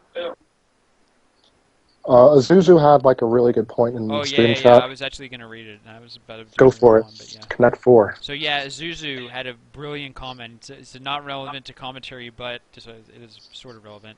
I would love to have more Melee footage of crowd hype like you see in most fighting game scenes. Like footage of the actual players sitting down playing the game, concentrating, and the crowd in the background emitting hype. It'll help add more depth to hype when making combo videos / tournament trailers. Yeah, that's actually something that I wanted to bring up and forgot to. So Sheridan brought up the point of, commentators and their role making people feel like they're at the tournament. And I think that a lot of the best sets that I've ever seen that have gotten me most excited have had tons of crowd noises. And, you could just basically relive that set. Love crowd noise. It's just so Yeah. sick. And everybody's like, oh! But I mean, what would Wombo Combo be without that? Nothing. it would just be a Nothing. super cool, Yeah. Oh, that was a cool Look at it. combo. That was nice. Oh, that was sweet. Yeah. Yeah. Wouldn't even Like, like, I mean- it. That wouldn't even get a favorite. Like, I think that's also what separates certain videos. Like, I'm not gonna say it was better, but Scar and Pac-Man with that blue laser combo, that's one of my favorite team's combos. Pretty dope. But It's got no commentary. it's got nothing on it. It's And just Frog, if you were there, you may have been there. It had no crowd reaction. It was Yeah. projected on a big It was- screen, but there were 15 people in the venue, and everybody was sitting Yeah. there playing their friendlies. And so I did it, and I did the Scar thing where I was like, I turned around and I looked. Everybody's just sitting there playing their friendlies. I was like, are you Yeah. kidding me? I mean, I was Depressing. I kind of had a nostalgia moment earlier this week. I was watching PP versus Armada at Pound 5, and you just hear the crowd is singing the Pokemon theme song. Wife and I are silent for 2 minutes just because of how the crowd is interacting. You can't make moments like that up. Yeah. And then watching the ROM 5 videos where grand finals, there's 8 people. They're just sitting there watching, slightly invested. Yeah. It's you gotta have that crowd interaction. That's what makes things special. But you Absolutely. can't trick the crowd. You can't make the crowd be interested. Oh no, even- it's organic. Mango, you probably remember ROM 1, right? Losers finals were so hype. Everybody's like, ah! Yeah. One of the best sets that I've ever watched. And then Grand. Yeah, it just we got won't whooped, talk about that. And everybody watching was just kind of sad. It was so sad. As So I was playing, I the was videos are just so kind of funny. sad. Yeah. They are sad. That's a sad set. Mewtwo's a loser. He didn't want to try against me. I don't know why. I wanted to play Puff because I was trying to win. He's like, well, whatever. You did And I was like, Falcon, oh. did it. I was like, okay, whatever. If you don't feel like trying, then I won't either. So, it's just, yeah, I totally agree with the comment. I think the point's great, but it's one of those things where if it's sad, it'll make the commentary even sadder, and it'll make the video Yeah. feel even worse. At least we could lie about it sometimes if there's no footage. Oh, everybody's on their feet. There's just It's three 4 kids, people there. It's their mom saying, "Come on, we gotta go now." All right, I'm doing one more call in, and then we're ending the show. Corey Turner, All right. Insom62 in the chat. I'm bringing you on. Oh, I love the picture. Dude, that picture gets me so hyped when I That's a good picture. It's so amazing. Cody, what's up, dude? Oh, hi, what's up? Not too much. We're in an Yo, Iron Cody, Man you hoodie. sound like What are me. you doing? Yeah. Oh, What? Welcome to Melee It On Me. Yeah. I'm on stream, that's cool. Yes, you are. What's up, chat? Hey, chat, everybody. What's up? No, I really like your voice. Oh, thank you. I love you, Prog. You're so good at commentating. so what can I we love do your for voice. you, Just sir? keep talking. You sound like me. Oh, we just talk about commentaries. What you've been doing. Hmm. Like, who's your favorite commentary other than, husband and wife for Phil and Waffles. Well, I would like to hear your opinion. Agreed. I think Wobbles is cool because he describes exactly what's happening, like play for play. Like he gets into like the tech skills, like he could say like Hacks is like doing something like he missed a tech flub or whatever. So technically. Right.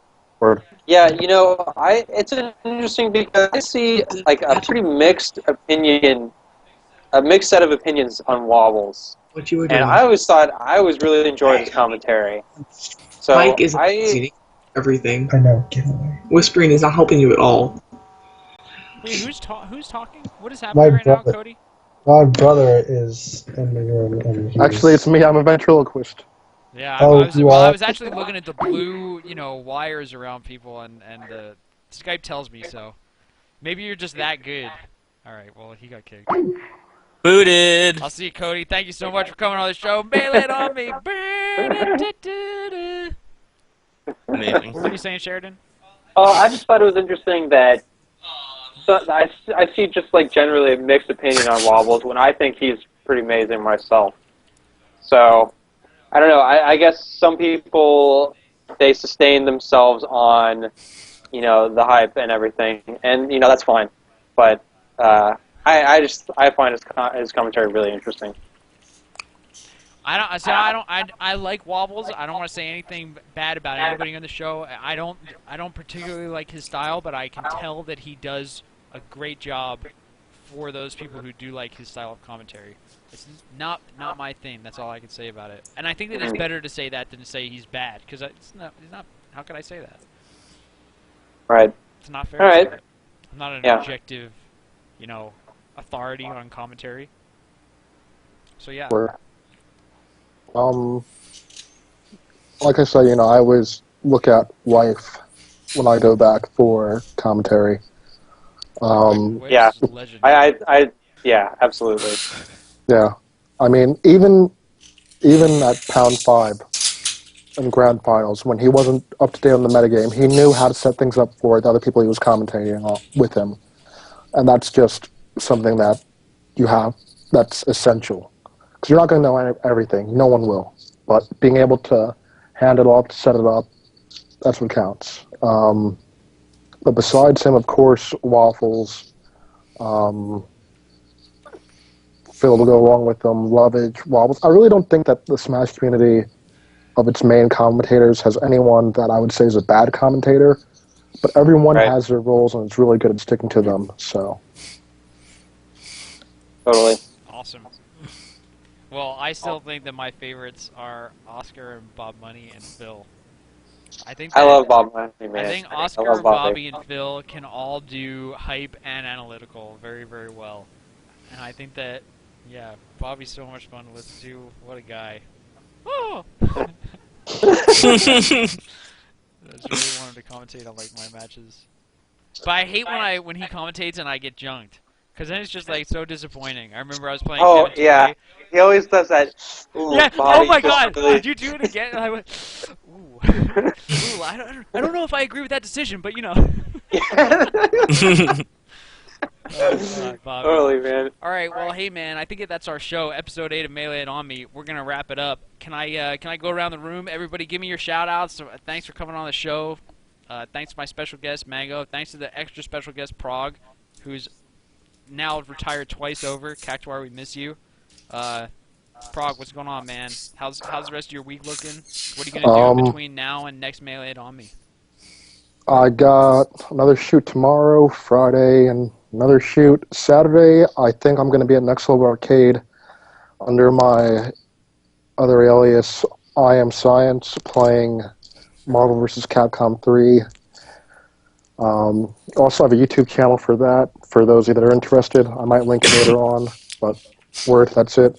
Shouts to everyone that's tuned in. Shouts to the Melee community. We have a lot of work between now and EVO, and we're not going to be there and put in our best face without everyone contributing. Scientology. Mango, how about you, my friend?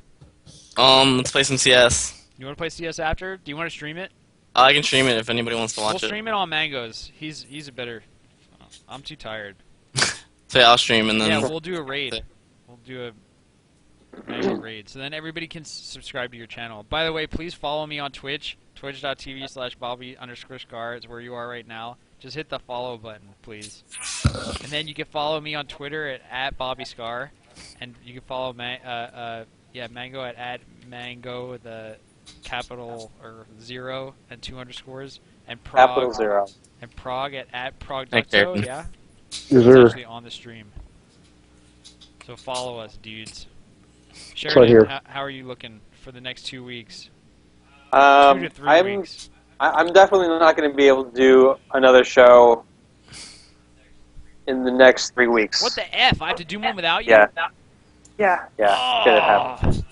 So I need to give a kind of a rough final draft of all of my thesis on Monday. I've got my Jeopardy audition on Thursday. Amazing. Good luck. Oh my God. I'm going to do my thesis defense on the 15th, and then I'm going to turn in my final draft of my thesis on the 22nd. And that's pretty much my life right now. Dude, can you talk a little bit more about the Jeopardy audition? What is that going to be like? Right. So there's what I understand. There's 3 parts of it. There's so to get onto the audition, you have to pass this online test, and I guess they make you take another test there just to prove you're not like a cheater or whatever. So that should be fine. And then you have a personality interview to make sure that they don't have any fucking Spurg lords come on the show. Just to make sure you're an interesting person and you're not a slob. And they actually gave me this sheet to fill out, which is write 5 interesting things about yourself. So I think I can do that pretty well. Huh? Oh, I haven't finished it yet. And then you actually, I don't know, but you get to play a mock game of Jeopardy with the other people at the audition. So that'll be really fun. And yeah, I as soon as I turn in my first final draft of my thesis, I'm going to start studying. Man, I'm going to go to. I've been on the Jeopardy forums a little bit, just looking at the distribution topics. And you got to go Shakespeare, Kings of England, U.S. presidents, Oscar winners. Those are things that come up pretty much every single episode. So I'm going to be studying. I know a lot about Kings of England and presidents, not so much Shakespeare or Oscar winners. So I'm going to be studying a lot of those. I can help you with both. Stick with it. And often, they try to keep it recent too. Because they know their viewership, they need to get the young people. So, especially Oscar winners from the last 5 years, I gotta look and read all that stuff. I don't know anything about that. For sure. And so they said that the whole thing only takes 4 hours or whatever. So I have to drive to Sacramento though. That's hella weird. Ugh. And I have to not wear sweatpants. That's gonna be hard. I was gonna bring that up, but I didn't want to. But I'm glad you covered it. Wait, what did he bring up? I was listening. That he can't wear sweatpants. Oh, no! Oh, man. Do you even want to go on Jeopardy now? Yes, I guess I will. But see, even if you ace the audition, it's guaranteed that you'll get on the show. They just push your name to a list, and it's later on. Then if you get on there, come play, and film this shit. And if you can make that time, we'll try to accommodate you. So perfect, which I feel reasonably good about. There's no guarantees, and even if I get on the show, I'm probably not supposed to talk about it until after it airs. Yep, they had those release forms. Yeah. So I don't know how if I can tell my family or what, but probably not. I probably just have to make excuses to go to LA. Can you tell Because I know I'm hella going to be doing that. Oh, hella. They actually film 5 shows in a day. Yeah. So I think you're actually if you get on, you're supposed to bring multiple outfits. So you don't show up the same episode, 2 episodes in a row with the same clothes on. Yeah, they do that for union regulations. I see. Also cutting costs. So Right. Grimy. Yeah. Shouts to Dude, if I producer. could just win one game of Jeopardy, like that would just be fucking Dude, that amazing. goes straight at the top of your resume. It's like, I won a game on Jeopardy, and, you know, rocket scientist. That definitely goes to the very top. Yeah. Alright, well, for me, you know, next 2 weeks are going to look much like the last 2 weeks. We're definitely going to be doing more Smash Lab. Mango, I'm happy to hear that you're willing to come on again and talk to us about some sweet sets. Maybe we could do some, like, Falco stuff, so I can learn a little bit about boxing Falco. I'm, like, pretty bad at I think we could do one of my Fox versus someone's Falco. Because I played Zoo, I've been playing Weston a lot, and I feel like Fox players don't know how to do that matchup. Yeah, So I'd be pretty happy to do that. yeah, totally. Because all Foxes are so bad against Falco, every single one of them. Yeah. Except, Alright, yeah. Then we'll do Phosphorus Falcos coming up next. We'll pick a day Cool. whenever you want. Right now, we're going to play some Counter-Strike Go on Mango's channel, so we're going to raid that. But, hey, thank you guys so much for watching. It was actually phenomenal to have you on. I'm going to start uploading stuff onto YouTube. My YouTube channel is, oh god, like youtube.com/. True Sid, later. Later. It's a really bad one. Yeah, I need to get a new one. Maybe I'll just get the Melee. I remember you on me. telling me the story. Oh, I don't even want to talk about it. I'll get youtube.com/melee on me soon. Doesn't exist yet. thank you. What else? It's like it's somebody who True Sigil. Thank you. I have to figure out what that means. Said true situation. Frog, are you leaving? Do you want me to hang up? What's up? You look like you're getting ready to go. No, I had a special guest to the delivery guy. Oh, what food did you get, dude? Got some diner food 'cause it's the only thing open. Got a Awesome. pizza burger. I wish I could get diner food sent over. So yeah, like me, follow me, and so if you haven't joined the Melee It On Me Facebook group, this is actually the home of everything Melee It On Me. This is where I post that the episodes are coming up, so on and so forth. We're actually doing an every 2-week kind of schedule, and I'll let you know in advance if it's not going to happen, but let's just assume from now on, next episode is going to be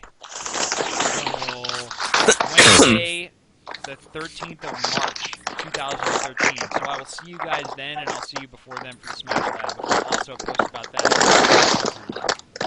Alright, man. Hey, that's all I got. Shoutouts to that pizza burger. Shoutouts to Pizza Burger. And thank you very much, Mango and Prague, for coming on.